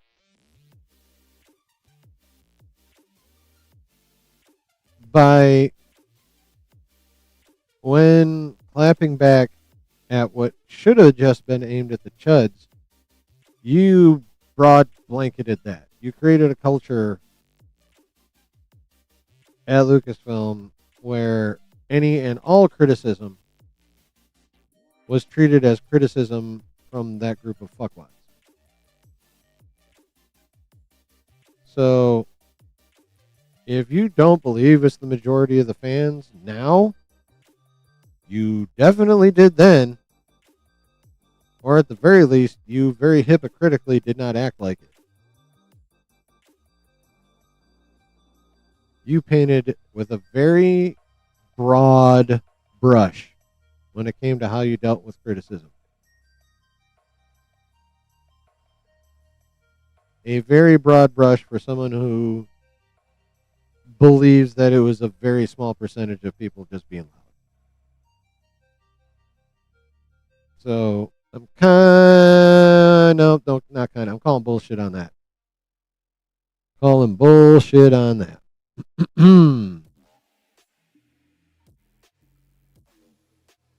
How goes the project that Simon Kinberg is writing and producing? He's working right now. He wrote something that we read in August, and it was very good, but not there. We've pretty much upended the story. Interesting. I wonder how. And then spent a great deal of time on the treatment, which he finished literally about 4 weeks ago. And it's a very detailed treatment, like 70 pages. And so he is expected to give us something in March.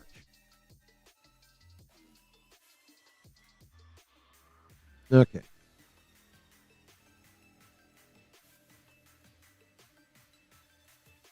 Are there any other Star Wars films or spin-offs the fan base will never forgive me for overlooking? We've talked about this new trilogy, again, that's Kinberg. And in case you forgot who Simon Kinberg is, let me tell you who Simon Kinberg is. Let me give you a refresher. X-Men Dark Phoenix, written and directed by Simon Kinberg.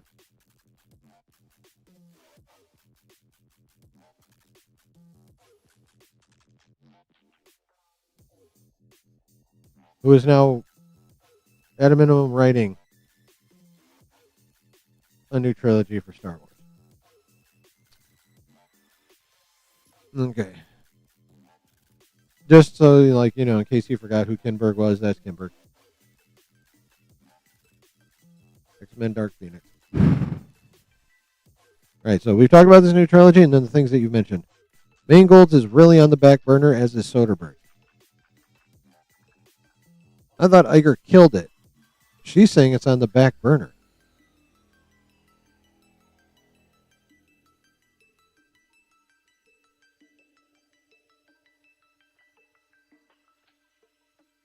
I wonder how accurate that is, because y'all remember the hullabaloo after Driver let that drop. Like, there was a fair chunk more new Star Wars fans than old Star Wars fans, but still, that activated them, and there was a kerfluffle.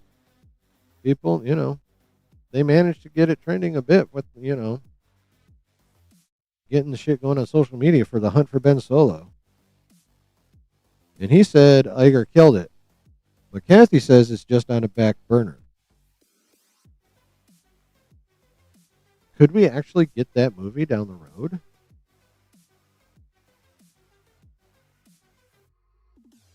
That'd be interesting.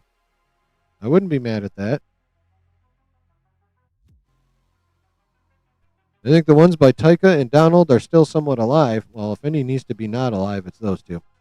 That's going to really be up to the new team to figure out. Dave, I know that Dave and Linwin are very much on board with what Simon's doing, and that would be a new trilogy.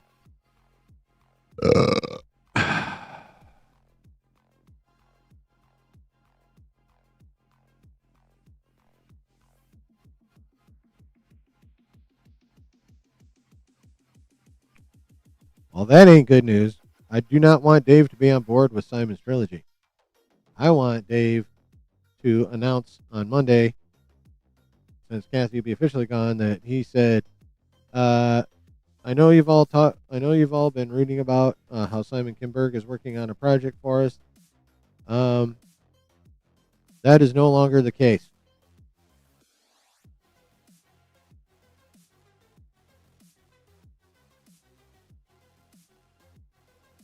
This is not good news.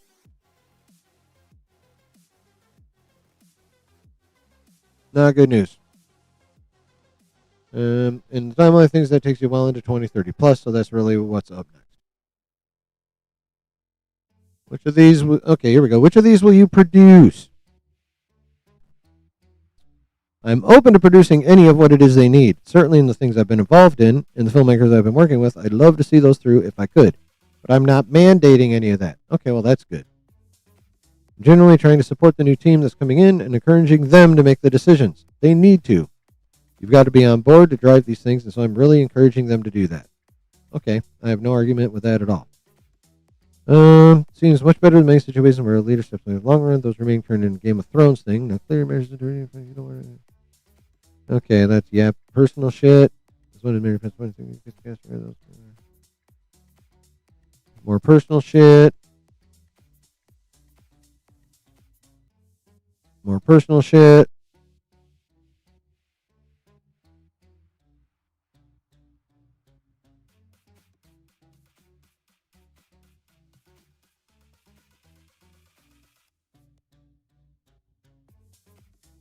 Oh, interesting. At the same time, I felt that Indiana Jones and the Dial of Destiny was an example where Harrison Ford stayed a little too long at the dance. She says, no, I have no regrets about that because Harrison wanted to do that more than anything. He did not want Indy to end with the fourth movie. I mean, I can't really say as I blame him much. Kingdom of the Crystal Skull was not good. Wanted a chance at another, and we did that for him. I think that was the right thing to do. He wanted to do that movie. I don't think Indy will ever be done, but I don't think anybody's interested right now in exploring it. These are timeless movies, and Indy will never be done. Sounds like you are not ruling out another film with the whip and the fedora. You never know, but we are all still here. Stephen and Frank and I and Harrison and George. So we get to say whether there's going to be any more or not. Not really. I mean, unless they still own the rights and Disney doesn't, but I'm pretty sure Disney, aka through Lucasfilm, owns the rights to that, so I'm pretty sure they get to say whether there's going to be any more or not. Pretty sure that's how that works. All right, so that was the end of that interview. That was the end of that interview.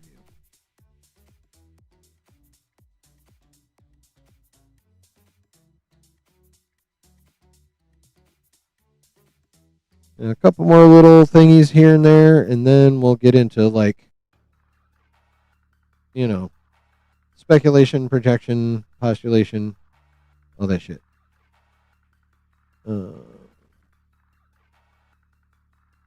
Where'd it go? Oh, there it is. Okay, so. Oh, sorry, gotta stretch real quick. Okay.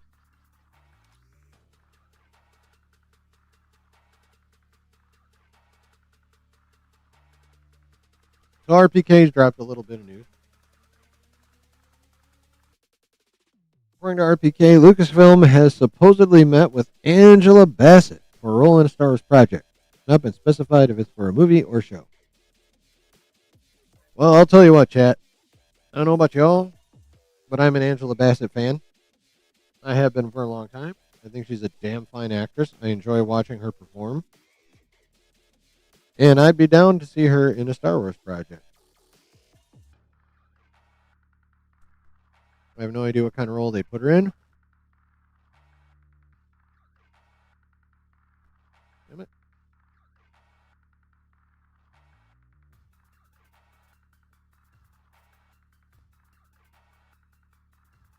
There we go. But I'm here for Angela Bassett being in Star Wars. What do you guys think? Would you want Angela Bassett? I mean, we all know who Angela Bassett is. How would you guys feel about Angela Bassett being in a Star Wars project? I'm here for it. Like I said, these are just real quick. That was super quick. Angela Bassett might be in Star Wars. Yay or nay? Excuse me.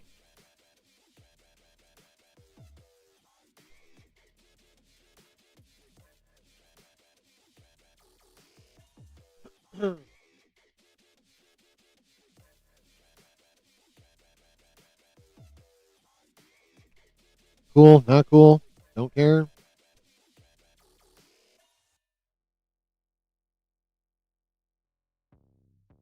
Well, while you're thinking about that, I'm going to go ahead and bring up again that I really need y'all to hit all the buttons that you need to be hitting. Hit the like. Everyone hit the like. If you're new and haven't yet done so, hit the subscribe and the bell while you're at it. Pretty please and thanks. That'd be great. If you're enjoying your time here, show the channel a little love. Subscribe and hit the bell. And participate in chat. Or if you're on the replay, drop comment. Chillin' needs the engagement. So YouTube will be like, oh, hey, wait a minute. Let me show this guy to a few more people, see if they like him too.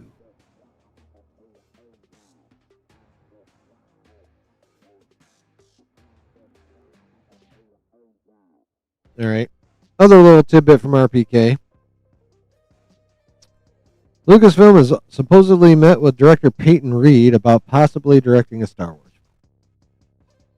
So I saw this and I was like, who the fuck is Peyton Reed? Well, here is Peyton Reed's filmography. Bring It On. Down with Love. The Breakup. Yes Man. And the Ant-Man trilogy.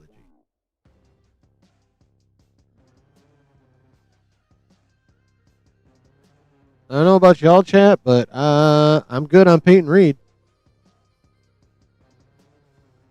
I'm good on Peyton Reed. With that resume, pretty fucking weak.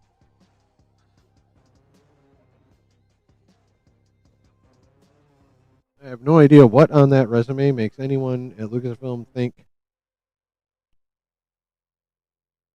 that he'd be a good fit for Star Wars. Because there's nothing on that resume that gives me any indication he'd be a good fit for Star Wars. Delta Dan.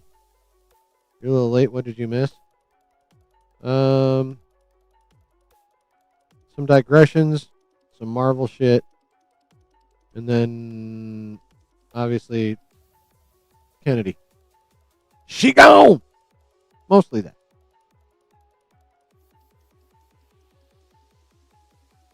Also, what up, playa? How have things been since Wednesday?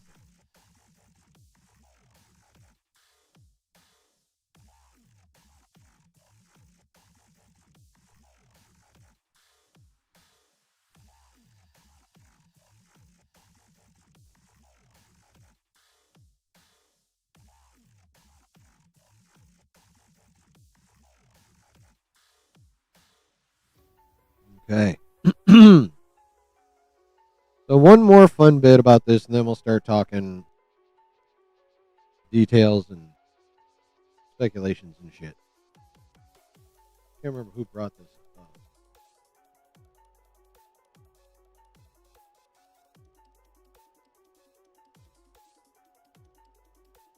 Griff brought this up. Okay. I want to make sure I got it right. So also the other day, same day that that the announcement came that Kath going bye-bye. An article came out in the Wrap. And the one of the things that came out in that article, excuse me, this guy tweeted about it. He says, Andor, widely regarded as one of the strongest creative achievements of Kathleen Kennedy's tenure at Lucasfilm, was reportedly disliked by Dave Filoni, according to Lucasfilm sources cited in a new analysis by Drew Taylor in the Wrap. Well, now, chat.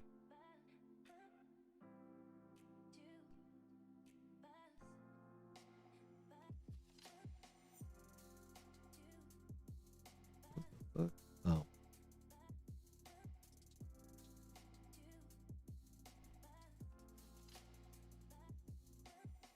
Filoni did not like the Andor. Was that game over? Should be over by now, right? I'm assuming Seattle won, which makes me 2-0 on the day.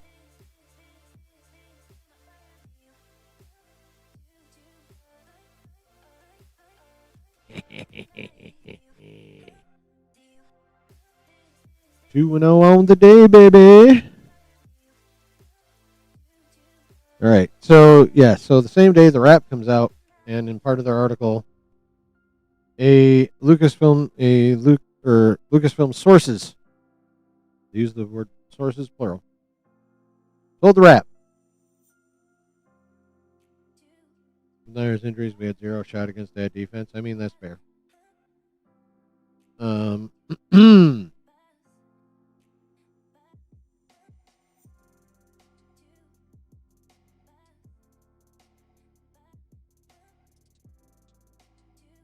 When it looked like what's his fuzz might not be in for the Seahawks. What's his goddamn name? Their quarterback. I had like a glimmer of hope for you guys. Then they're like, nope, he's playing. I'm like, okay. Yeah, it ain't happening.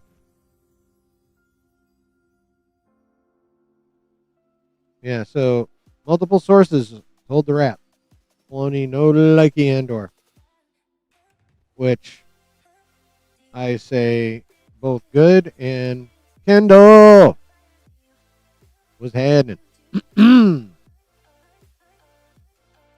Which, I deem appropriate considering that he was George's Padawan. He is very much about Lucas Star Wars, and Andor very much is not. So to me, that only makes sense. But then later on, this guy updated his original tweet, quoted it, and said, "Update, the story's been updated with a new note. A Lucasfilm spokesperson denied this as inaccurate." Here's the full thing. And Kennedy did give Gilroy the go-ahead for Andor, the series that charts the title character in the run-up to the events of Rogue One that saw star Diego Luna return. The series, a stark spy thriller about how tyranny takes root, is unquestionably the greatest creative triumph of the Kennedy era.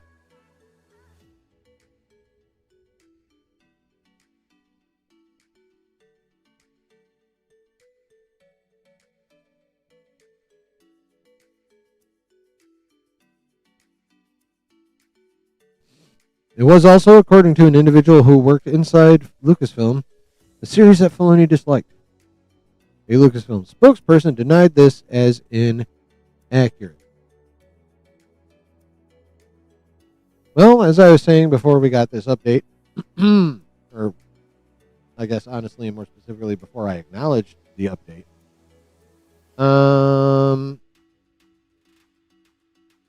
it would make sense that Filoni didn't like Andor, considering Filoni is very much about Lucas-style Star Wars. And again, Andor is the polar opposite of Lucas-style Star Wars. So it would make sense that people would tell the rap that Filoni didn't like it. Now, again, a Lucasfilm spokesperson got a hold of the rap, was like, that's not true, so of course they had to print that. However, it is this guy's opinion. This is just an opinion, but this is this guy's opinion that the spokesperson has no fucking idea that they were just doing what they were told to do by the studio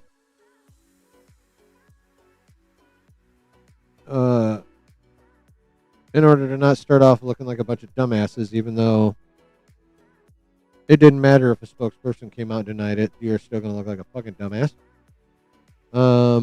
And also, I don't believe the spokesperson for all the reasons I listed as to why it makes sense that Filoni wouldn't like it. I don't see one spokesperson coming out and be like, nah, he liked it.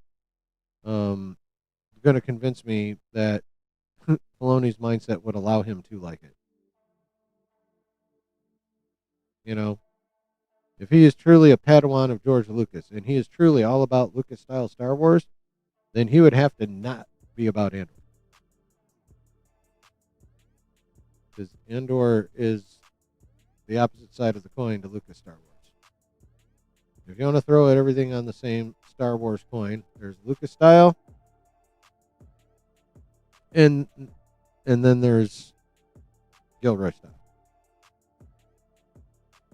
These are not the same. These are opposites. So personally, I still believe that Filoni did not like Andor, and I think that spokesperson was just trying to do some kind of, as much PR spin as they possibly could do. But I firmly believe that Filoni did not like it.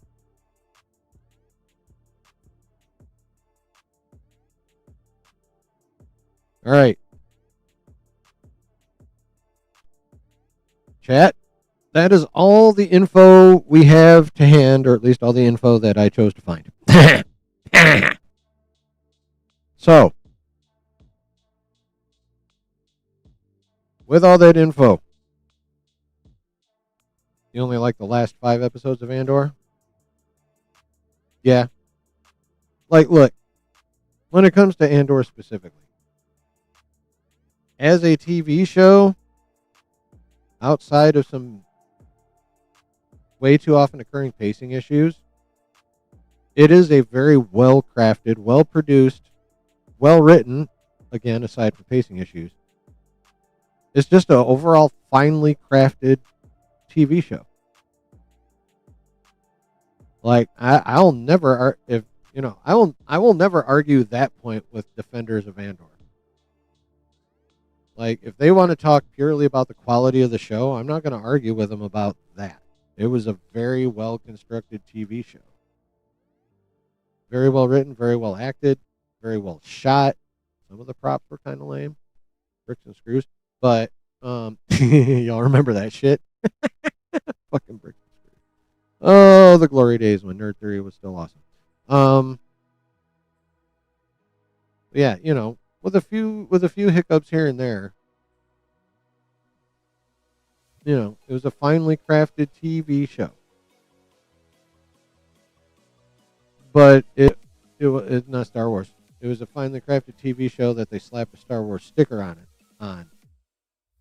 But you know, you can remember hood ornaments. You can put a fucking Beamer hood ornament on a Chevy, and it's still gonna be a Chevy.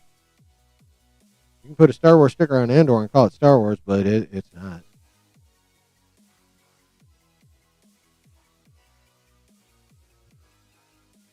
So, some of the speeches in Andor were crazy good. Yeah, most of them were done by Stellan Skarsgård. I like that. That dude's awesome. I like him. Like Luthen Rail was a character I genuinely enjoyed in that show. No, he was my favorite. Luthen Rail was my favorite character in that show.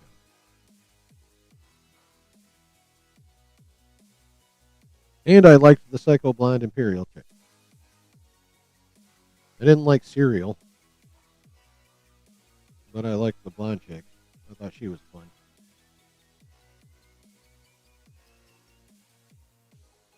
I missed the actual crash out, but yeah.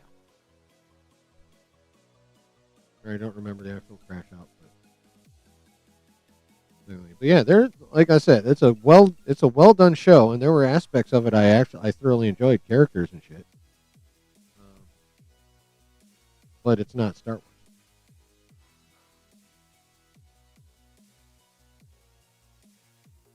I don't know what else to say.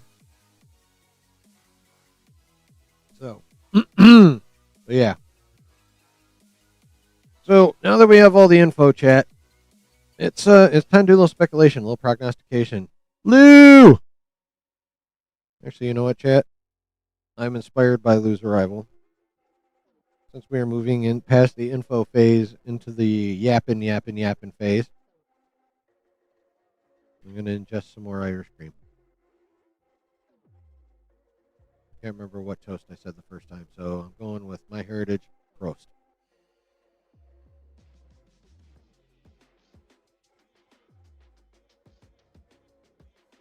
Andor is about a 4 out of 10 since Headless Ned. The last 4 episodes were a 9 out of 10.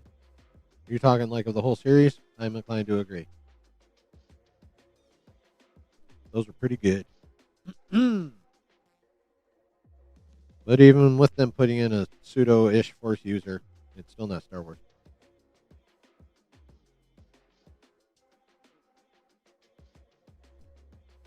I mean, because dropping in some, for lack of a better phrase, token mysticism into Andor doesn't make it Star Wars. Real Star Wars has mysticism central to it, not as an afterthought. Okay? Just saying. All right. Enough about Andor specifically. God damn it. So, Kathy Gowan, Filoni, and Lin-Manuel Brennan in. We're obviously going to talk more about Filoni than we are Lin-Manuel Brennan because we don't really care much about the business side. Other than that, she Other than that, she doesn't fuck up the money and gives Dave what he needs to do his shit. Like, outside of that, I really don't give two shits about her. As long as she doesn't fuck with Dave too much about money, I'm a happy camper. Cool. Do your damn job. Handle the business. And shut up and sign check. Basically is what I need Lin-Win Brennan to do.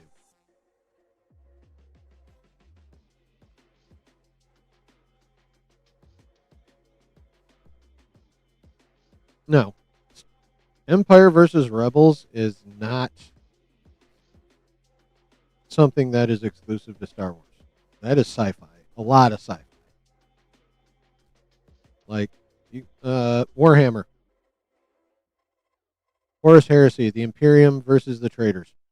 Or Rebels, as they thought of themselves.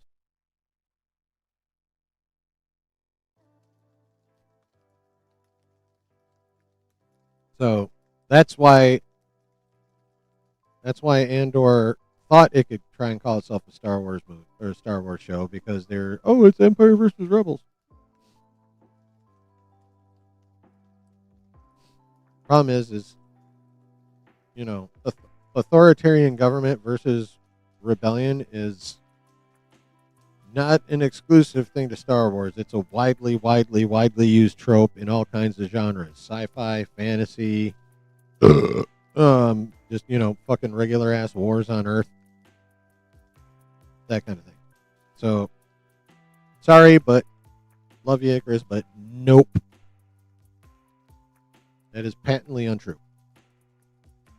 What makes Star Wars different from the rest of sci-fi is it's sci-fantasy. It's the mysticism of the Force and the Jedi and the Sith. That's what separates it from all other sci-fi.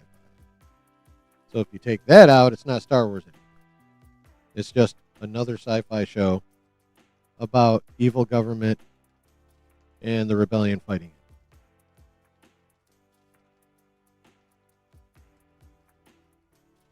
Yeah. All right. So, now that that's settled, so we have Filoni and Brennan, and again, Brennan, just sign checks and keep the lights on. That's your fucking job. So Filoni. That's who we need to concentrate on.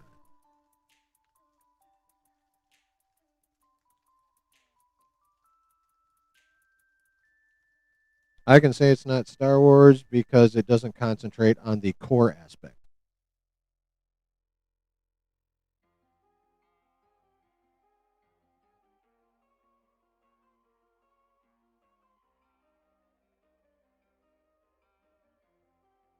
It's about the core aspect. If you ignore the core of something, it's not that thing anymore.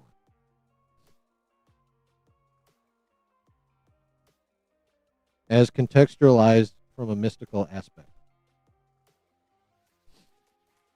Again, good and evil is a generalized trope. What separates Star Wars is the mysticism.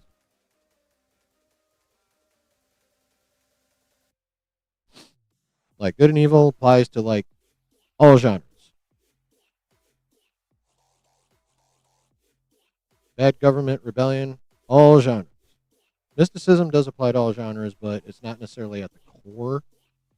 Like, it's the combination of science and mysticism is what separates Star Wars from just being straight sci-fi or just being fantasy. It's sci-fantasy. Andor is sci-fi. Because they took the fantasy out. They had the sci. They got rid of the fantasy. Which is half of what Star Wars is.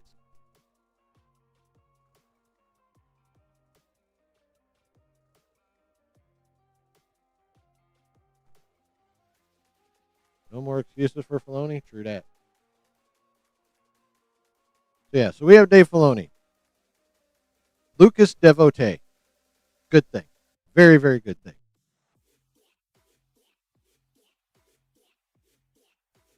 But if Kathy's not lying, he's also down with what Kimberg's going to do. That's a bad thing. You don't see any science Star Wars? space flight, laser weapons, hyperspace,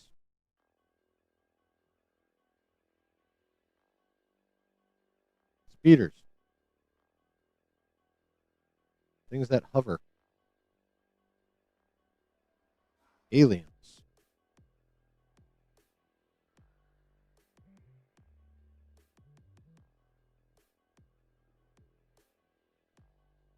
Like, it's oozing psi.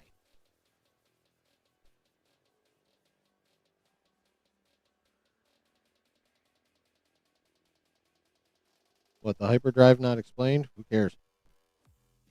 It's still based on science and astrophysics. Although I will say, Neil deGrasse Tyson much prefers the science in Star Trek to the science in Star Wars. I will give you that. I will give you that much. Your personal astrophysicist, as he likes to call himself on Star Talk, does shit on Star Wars version of astrophysics much more than he does Star Trek's. I will say that. Star Trek is the more scientifically accurate of the two franchises. That is true. That's definitely true.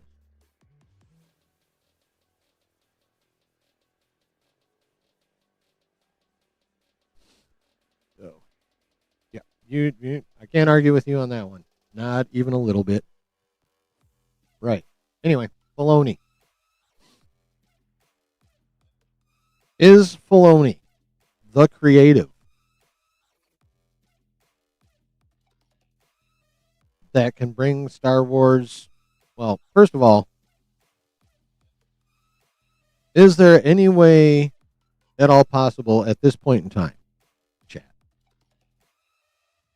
that Star Wars can get back to the point it was at? Can it ever achieve the lofty heights it once had again?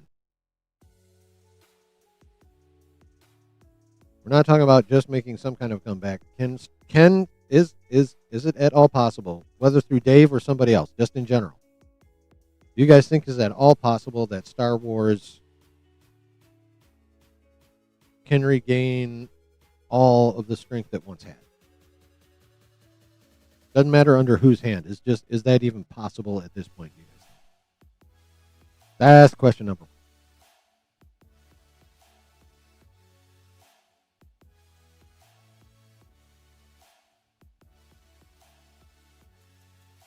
You can make a comeback in order to reach new heights. Star Wars needs to canonize the EU again.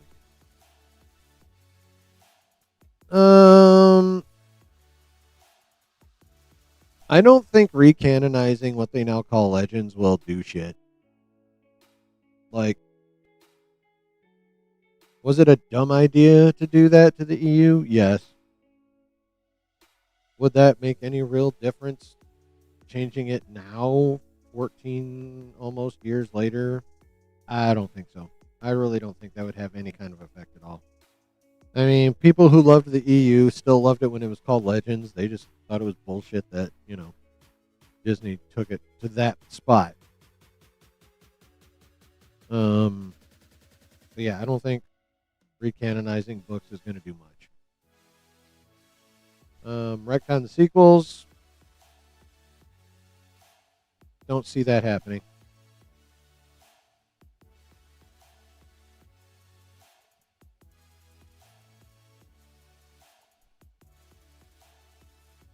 I don't see retconning sequels happening either. I don't think anyone would that came in. Filoni's not gonna. I don't think anyone else they hired would do that either. Like they're there. Like we need to, as much as we dislike them, we need to accept that they are part of the story. So here you go. The Star Wars concepts that almost happened. I don't know if I want to watch that. Hey, you're in my Discord, right? Throw that in the Discord, if you wouldn't mind. Or someone copy it and throw it in the Discord. See, I don't know. Like, I'm afraid of that list because I feel like no matter what, that list is going to piss me off.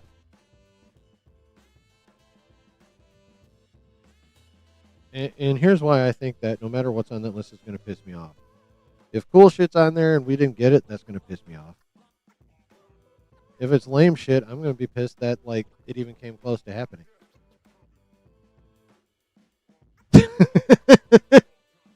You know, I just don't think that list would be good for me at all.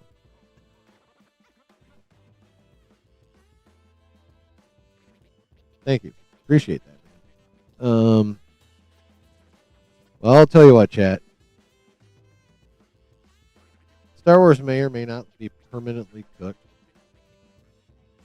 but I don't think there's a run it could go on that would get it to its former glory ever. I think it's too far gone to ever come back that far.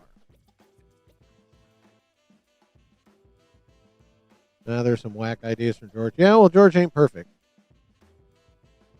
And let's face it, like midichlorians and other shit pissed the fandom off so much they ran him the fuck out, and he was more than willing to sell it to Disney. So, yeah, George wasn't perfect. I mean, Greedo shooting first, dumb motherfucking idea, bro. Like George, I will fully and readily acknowledge that and recognize that George ain't perfect.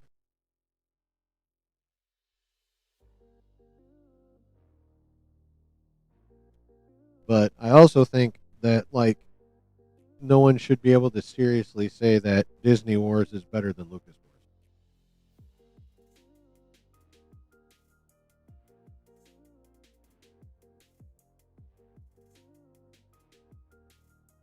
You know?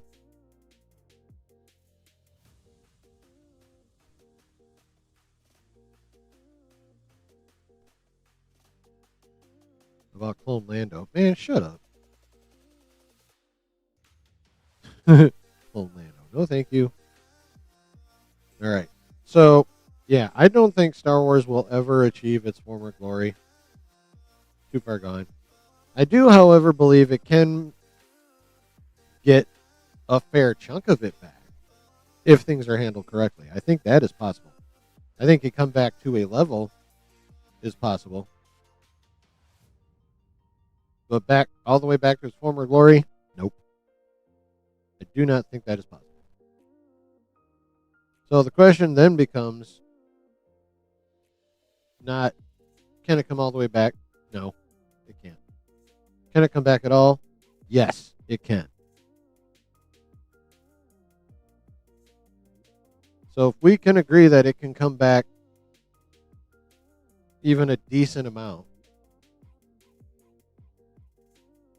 the automatic next question is Filoni the guy that can achieve that?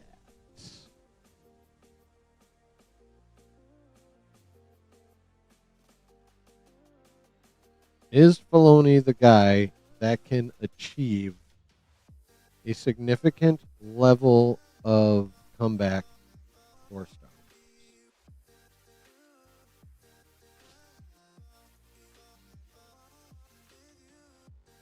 If Filoni adapts Abelos to the Ahsoka show in a compelling way, it could be great. That would be great for the show, yeah.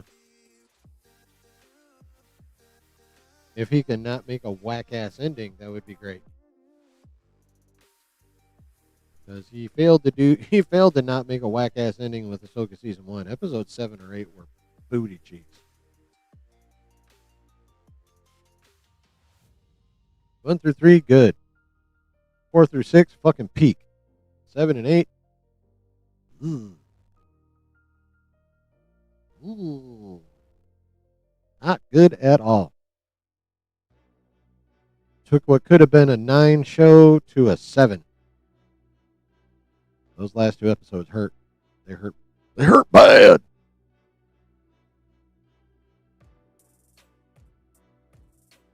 So, one thing we need to hope for is that Filoni's learned some shit since then. Hopefully he learned a bunch of shit from Favreau making the Mandalorian and Grogu movie, even though that's probably not going to be awesome. It might be fun, but I don't think it's going to be awesome. But hopefully he picked up some skills from Favreau at least when it comes to making live action stuff.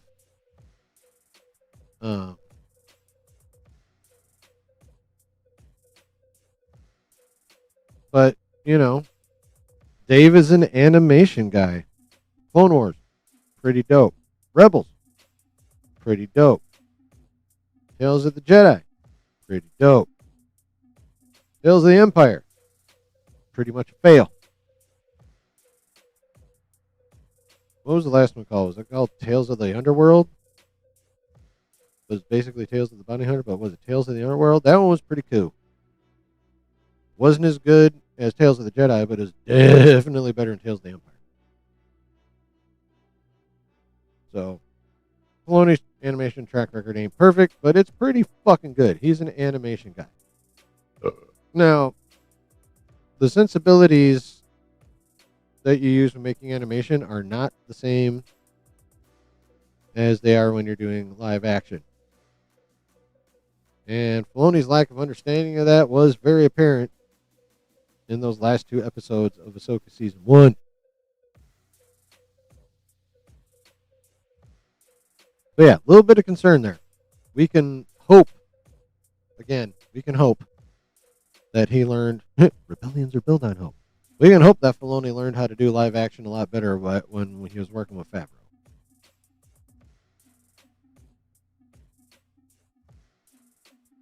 So, but yeah, Filoni's biggest strength is being a lover of Lucas.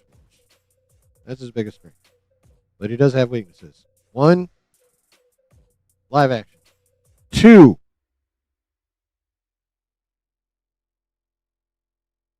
he's a bit of Ahsoka obsessed. Like, I know that character's like his baby and shit, but there's like he's a bit of Ahsoka obsessed.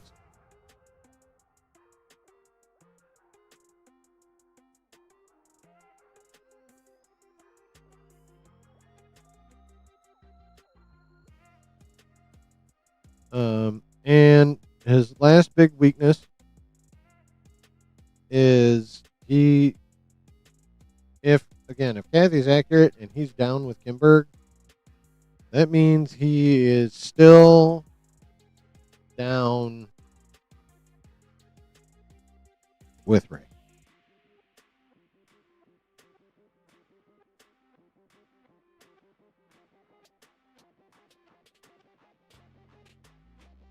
And that's a problem, chat. That is a problem. Now, could he be down with Rey and then put out other really, really, really dope shit? Like, if he fucking cooks with Ahsoka Season 2, like, basically, can he offset? Will he offset sticking with making Rey content with the other stuff he makes being really badass as well? Is that something you could accept, chat? Is that a deal you could accept? Getting all kind, like Filoni being successful at giving us all kinds of dope shit, but also not going away from it immediately. He probably will eventually.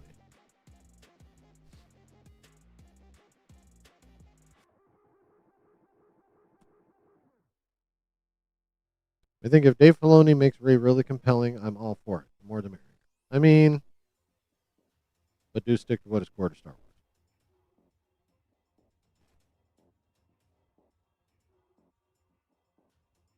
Wars. He'd have to do. Look, I have a hard time accepting the idea that like that character is redeemable. I don't completely discount it, but for this guy, that's the hard job. Being able to redeem Rey for me is going to be a hard motherfucking job.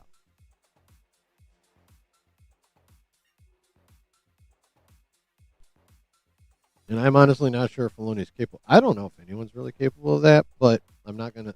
I will not unequivocally say no one is, and it'll never fucking happen. Highly unlikely. But I'm not gonna go crazy and say it's impossible. Right? A truly creative person could potentially find a way to make Ray cool. I don't know if Dave's that guy. Like, I doubt Dave's that guy. I mean, it'd be sweet if he managed to. If he could make Ray cool, I probably wouldn't bitch. I might grumble a little. I might moan a little, but I wouldn't go full hard like I would under other circumstances. Wait, pause.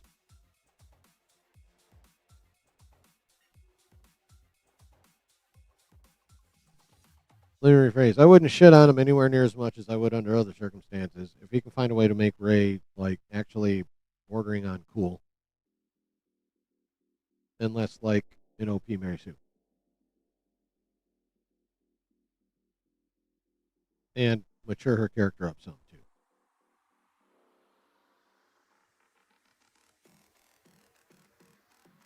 Like, there are ways to at least make her tolerable. And then if you give me all kinds of dope shit besides that, okay, cool.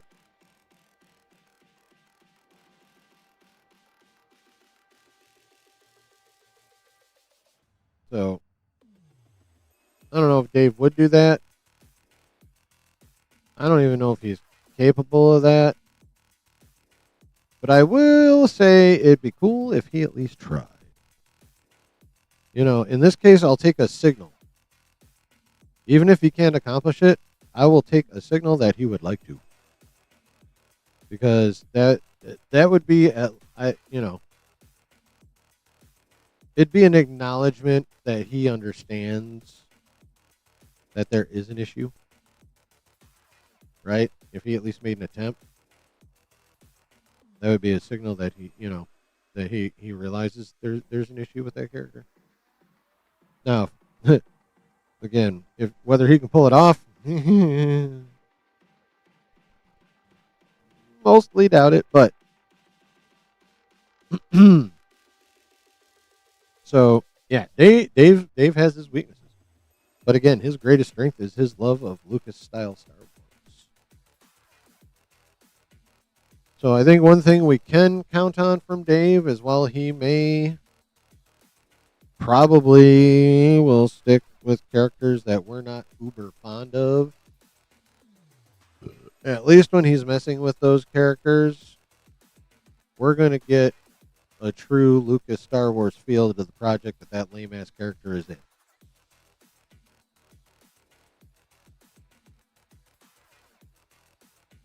Will that be enough to make me happy? Probably not.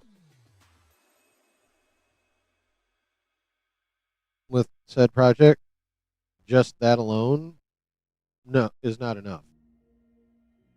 Eliminating that is something you never do, but that is also not enough on its own. You got to create a good fucking story around it.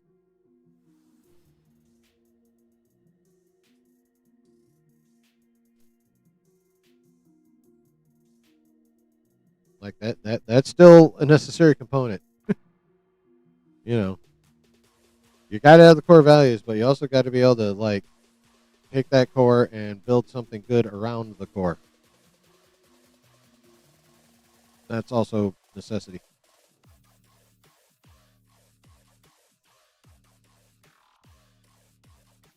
So I'm not worried about the core of Star Wars being lost with Dave Filoni as co-president. It's just the quality of what's going to go around the core I have concerns about. At least until, like, a project that has come out and they're, like, consistently good and consistently done well, then I'll be like, okay, motherfucker, learned. This is good.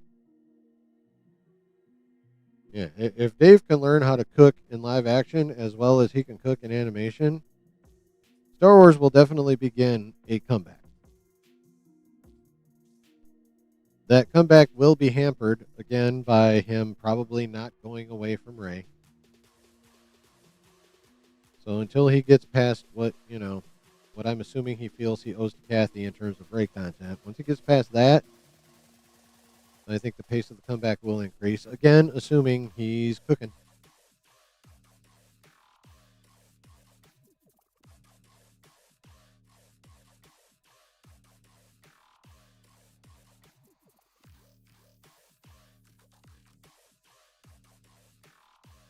So, is Filoni the right choice to usher in a resurgence of Star Wars? Right now, yes, he's the right choice for right now. He's the most qualified for right now.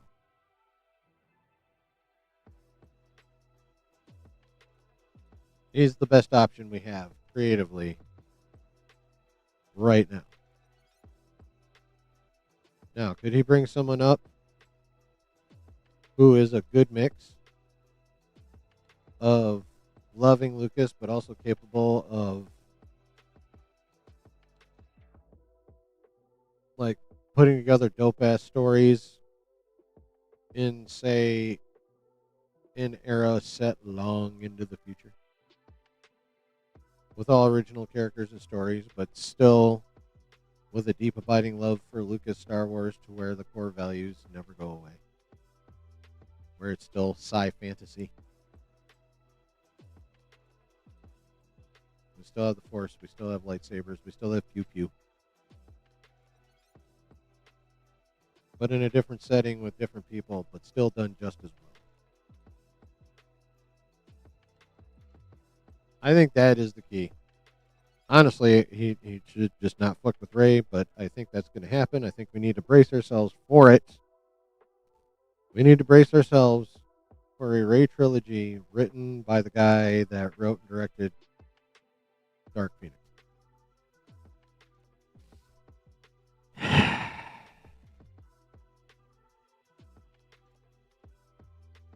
See, this is like sticking with this is going to be Dave's first big fuck. We need to prepare ourselves for this first big fuck up, chat.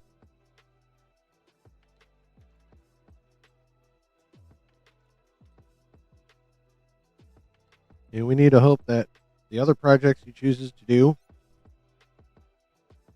if not do them himself, but green light and put good people on them, we have to hope that those projects rule. So we have something to enjoy while he unfortunately sticks with the Kimberg bullshit.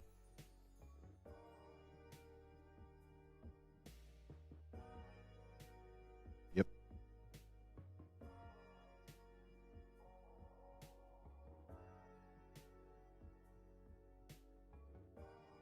So Kathy gone, Filoni and Brennan in. Filoni's going to be doing all the creative. The only thing that could hamper him in the way of Lin-Wen Brennan is her being tight with the purse strings. Hope Dave hires actual fans of Star Wars to help write the good content. Crazy how fan-made Star Wars stuff is getting really good. I mean, true. Here's a name that I think he should hire and put very high up on the creative side, if not be his right-hand person, his Padawan, as it were. I got a name. Would any of you like to try and guess the name I'm thinking of that I think Dave should hire?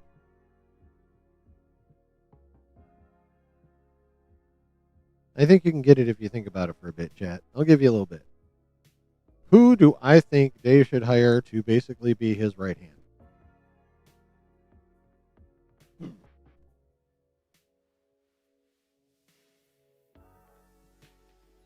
This person has been involved with Dave for a very long time. Professionally.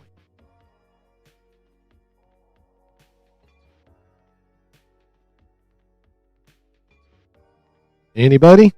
May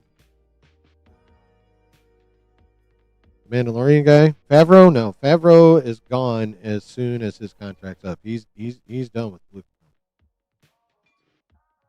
Filoni made the Clone Wars show at the height of prequel hate. I was the kid who was trying to like it, while adults told me it sucked. Him and Lucas know they were speaking for the adults to be. Yes. Favreau? No. Favreau's finishing his contract and he's dipping. He's probably hopefully he goes back to Marvel.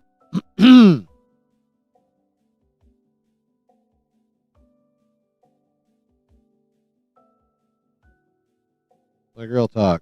Hopefully he doesn't go too far. Hopefully he just goes across the lot and be like, Kevin, I'm back, motherfucker. Kevin goes, hell yeah.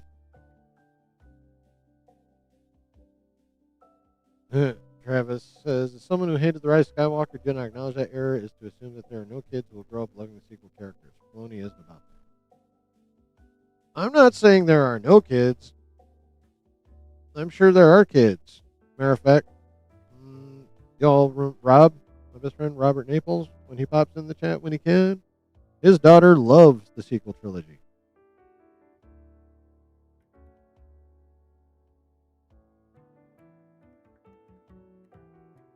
Problem is, the amount of kids that love the sequel trilogy is way, way, way, way, way smaller than those that love the prequels or the OT.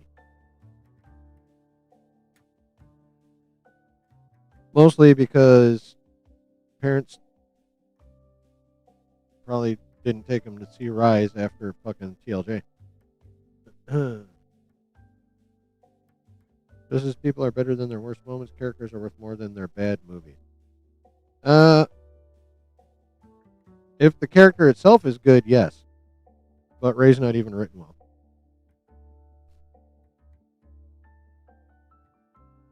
It's not just that like TLJ sucked or that Rise sucked. It's the fact that the way the character was written also sucked.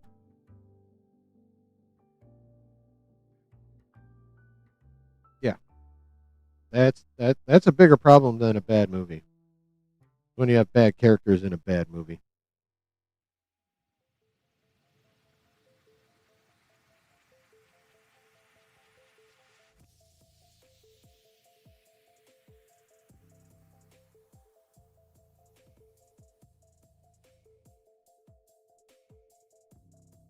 So basically, you chat yes or no is for you personally, each of you individually.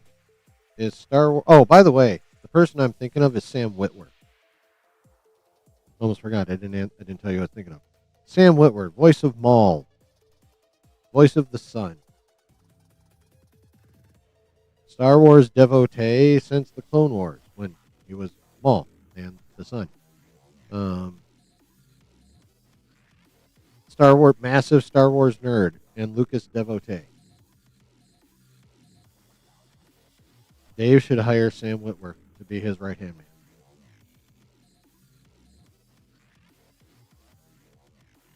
What do you guys think of that?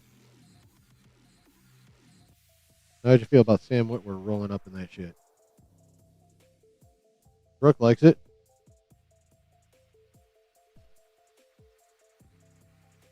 Pretty hype from All Shadow Lord. Me too.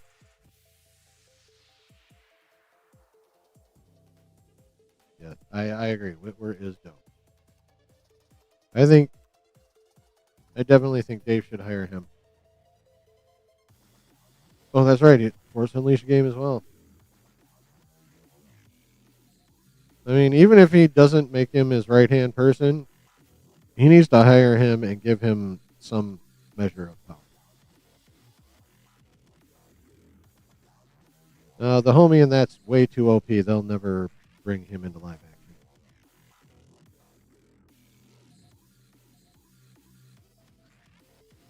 I can see them maybe doing an animated show about Force Unleashed, but I don't think I'll ever see that shit in live action.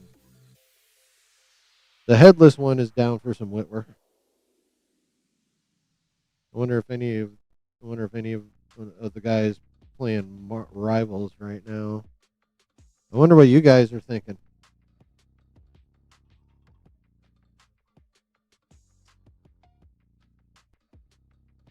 Yeah, I think that'd be a big step in the right direction.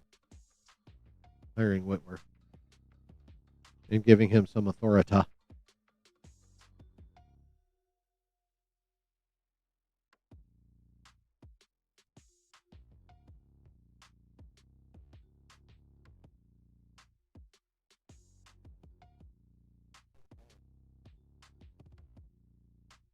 Need another beverage, chat.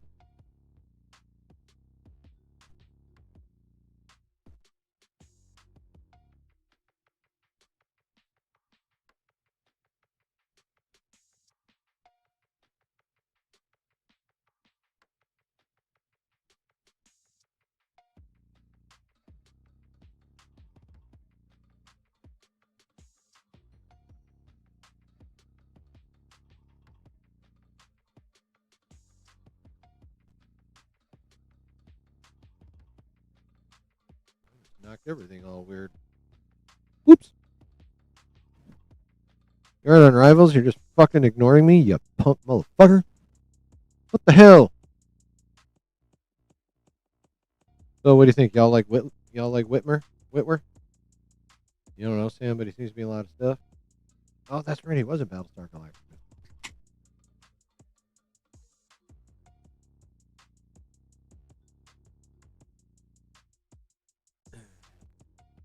Did you watch Battlestar? Yeah, I need to watch that shit. I want to watch both versions. I want to watch the original and I want to watch the reboot. I have vague memories of watching the original when I was a kid.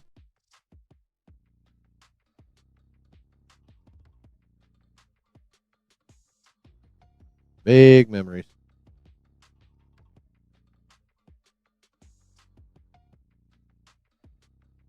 Yeah, I think Whitwer would be a good choice.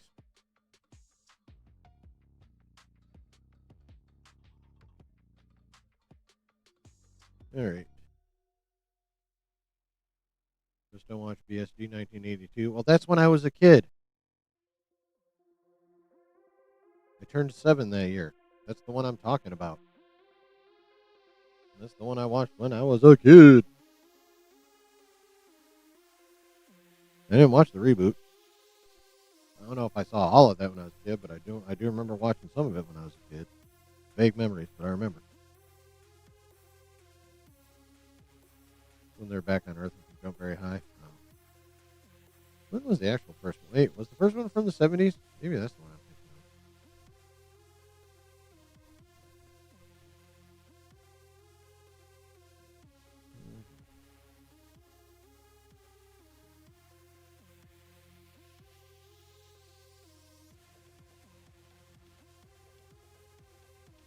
thinking of. Okay, yeah, the OG was 78. That's probably the one I'm thinking of then. I'm probably thinking of the one that came out in 78, so I watched reruns.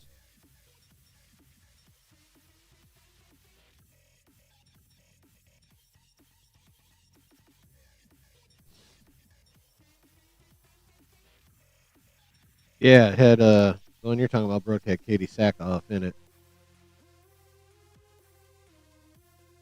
Bo-Katan. Yummy.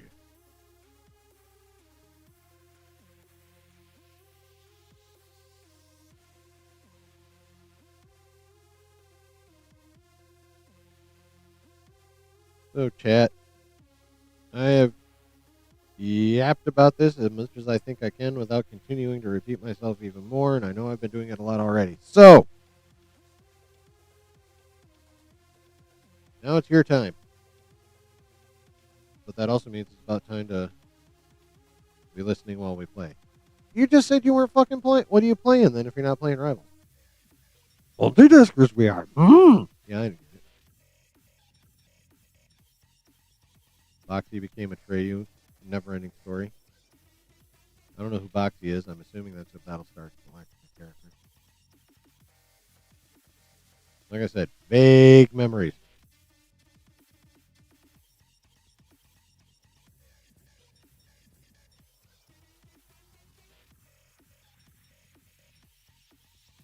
What you got for me, chat? Because I'm done. Night of the Seven Kings tomorrow. I have absolutely no interest in that show. I don't know when it comes out because I don't care.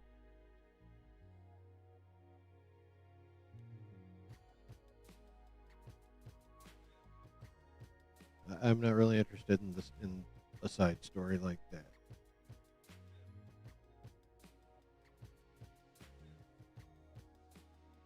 I mean, it's Dunkin' Egg. Oh, I get it now. I'm a little behind. Yeah, I thought the smirk emoji was like you were smirking because I was assuming you were playing Rebels. That's how I read that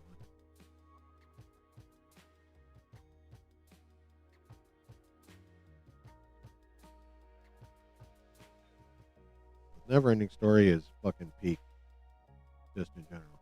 I don't know if y'all know that.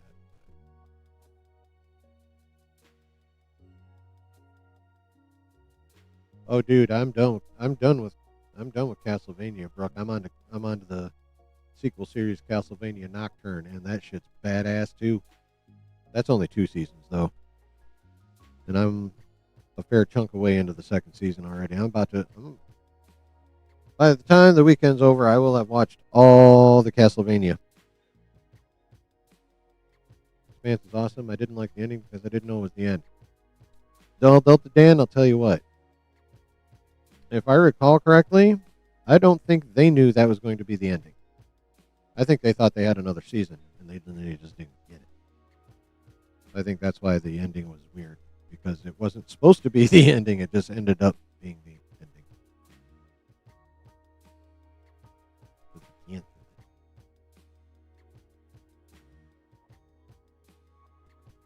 From what I understand, Expanse is one of those shows that is really, really, really, really, really fucking good, but that for some reason not enough people watched.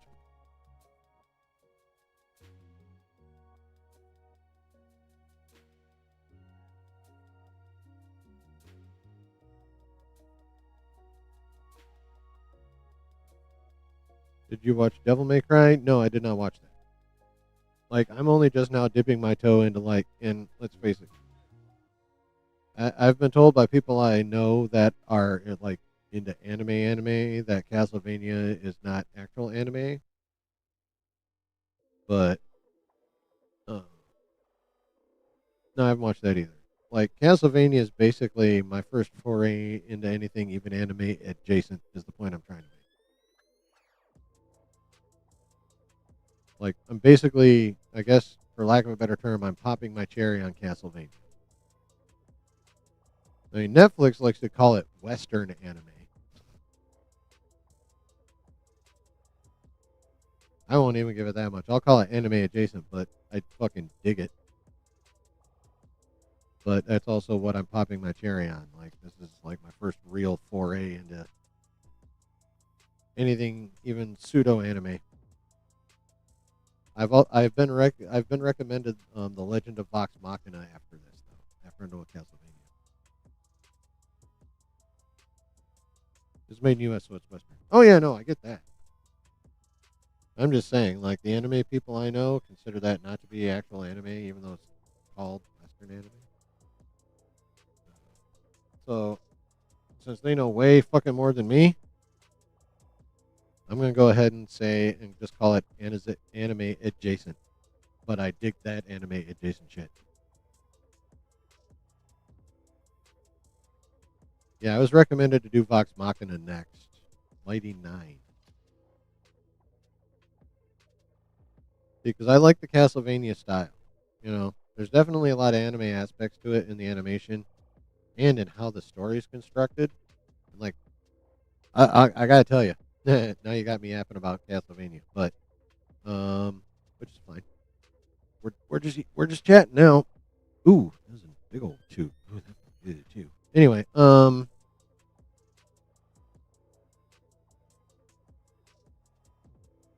like you can tell like that it's based off actual anime. A lot of the animation style, like a lot of the facial expressions and all kinds of shit like that, very anime. The way the action is done, very anime. Um, and another thing that's very anime, from what little I know of anime, is like where they choose to like break shit off. Like how they ended episodes for like almost all the first season was super jarring because the timing is way different. And that's one thing I will say is, despite the fact that this was produced in the West, like the timing of it very Eastern. At least to me. Because I'm saying that not because of my massive knowledge of anime, but because it jarred the fuck out of my Western sensibilities. So,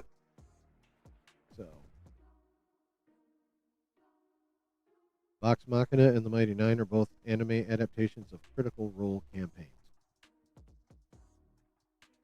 Is Critical Role a tabletop game or a video game or something? I'm assuming it's a game. I am not familiar with Critical Role.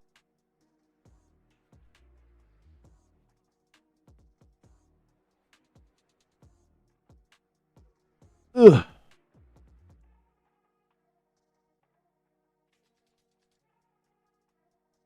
Critical Role is voice actors playing D&D on Twitch. Oh. Okay.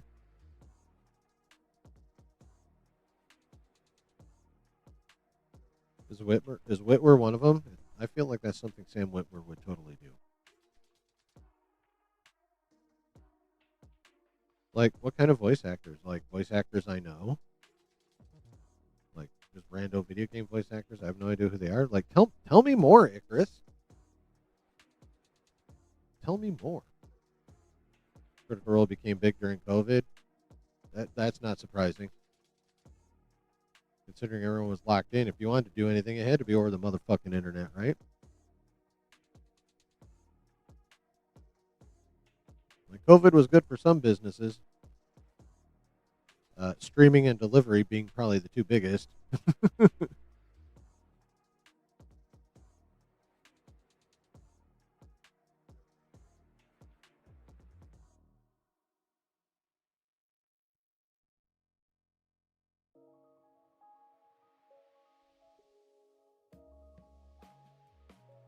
Is that on YouTube or something? Shows are on YouTube still? All right, Delta Dan, you talked me into it. Okay, and is that the name of the channel, Critical Role?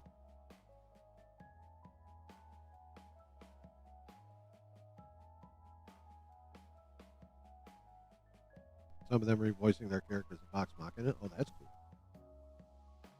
I mean, why wouldn't you have the voice actor? Why wouldn't you have the voice actor that played the character in D&D voice the anime character? Right? Logistics crushed during COVID. Oh yeah.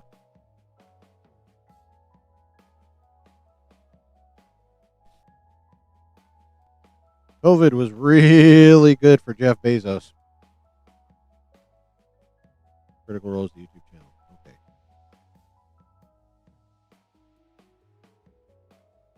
Sub to them real quick so they're on my list.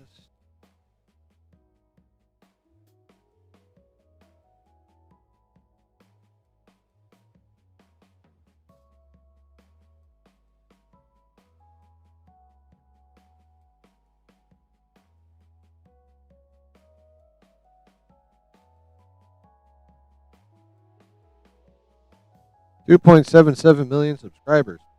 They're doing all right.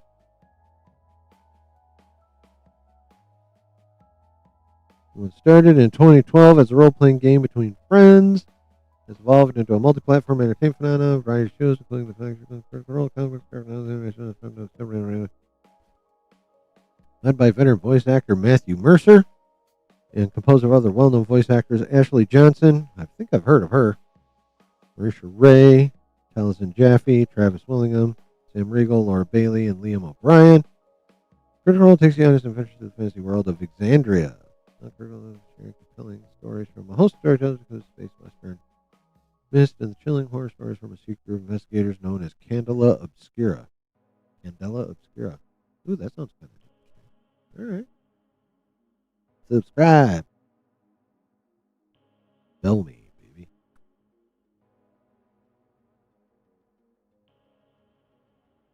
All right, cool. Done. Have to check that shizzle. It is out. At some point. Mighty Nine just came out into 2025. All right. Cool. But yeah, I'm fucking. Castlevania's got me hooked. I fucks with Castlevania. pretty damn good. Season 1. Okay.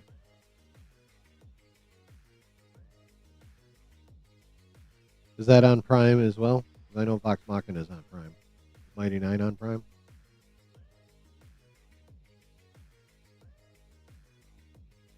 I think I saw that it had 3. Correct me if I'm wrong. Both is on Prime? Alright, cool. Being middle-aged sucks. In case you're wondering, being middle-aged sucks. It's literally painful. Yeah.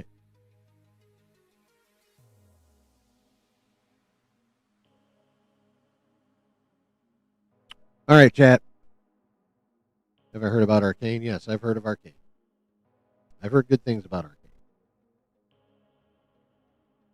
But I feel like I need to work my way into like what a lot of people would call real anime slowly. You know what I mean?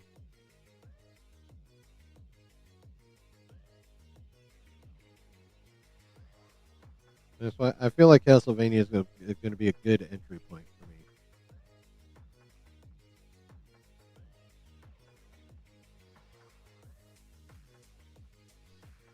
Yeah, I've had a few people recommend Demon Slayer to me. I've had a few people recommend Demon Slayer to me. Which then will give me an excuse to watch Infinity Castle. And know what the fuck's happening. Some of the big animes start out slow, like Dragon Ball and Bleach. I really like Bleach. Yeah. See, starting off slow is a bit of a problem. But, you know, if it's not too slow, I can get through it. But, like, I don't want to have to work that hard either. Full Metal Alchemist Brotherhood. Okay. I've heard about Full Metal Alchemist. Now, is that like a one arc in Full Metal Alchemist? Like, what's the deal with that?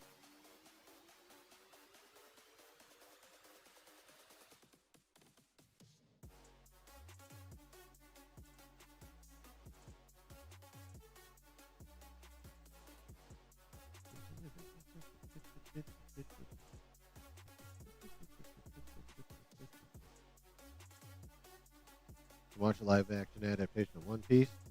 Yeah, but I feel like that'd be basically like watching Castlevania. I actually want to progress, you know, in terms of it be westernized to a point. I'm trying to progress east.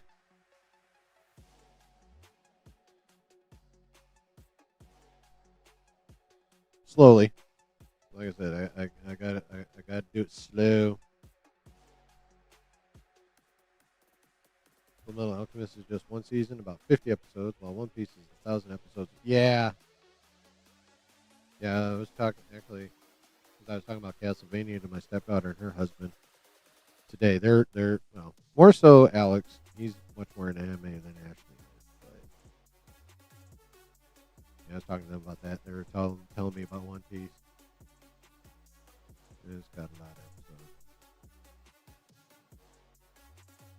Watching one finished show is probably better.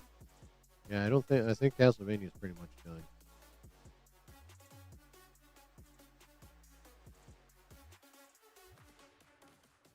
Yeah, once I finish this second season of Nocturne, I'm going to have to move on to something else. And I'll probably go Vox Machina next because that's been recommended to me more than once now. So,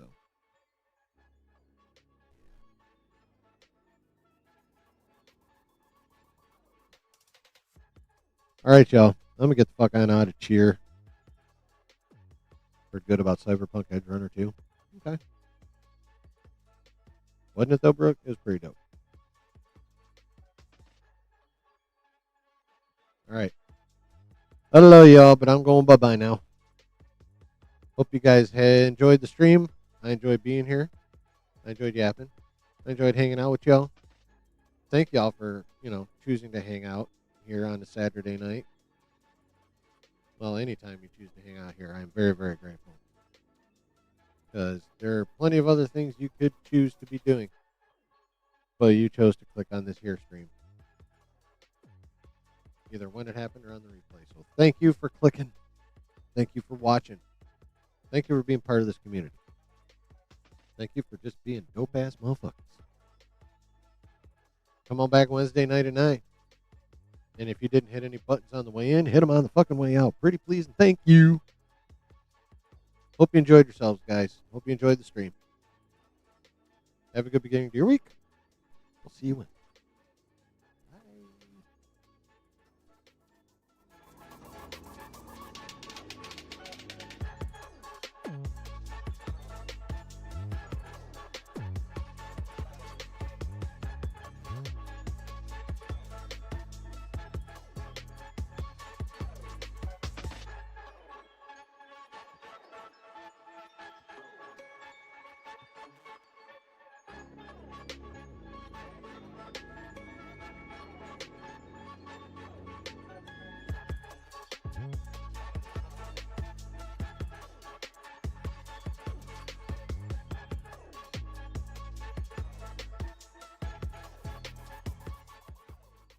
There he is. What up, Jay?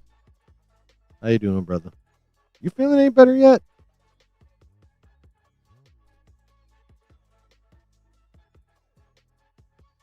Thanks for saying hi, man. I know this wasn't going to be your stream. But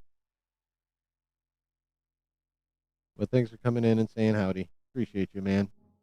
I appreciate all of you. I hope you all know that.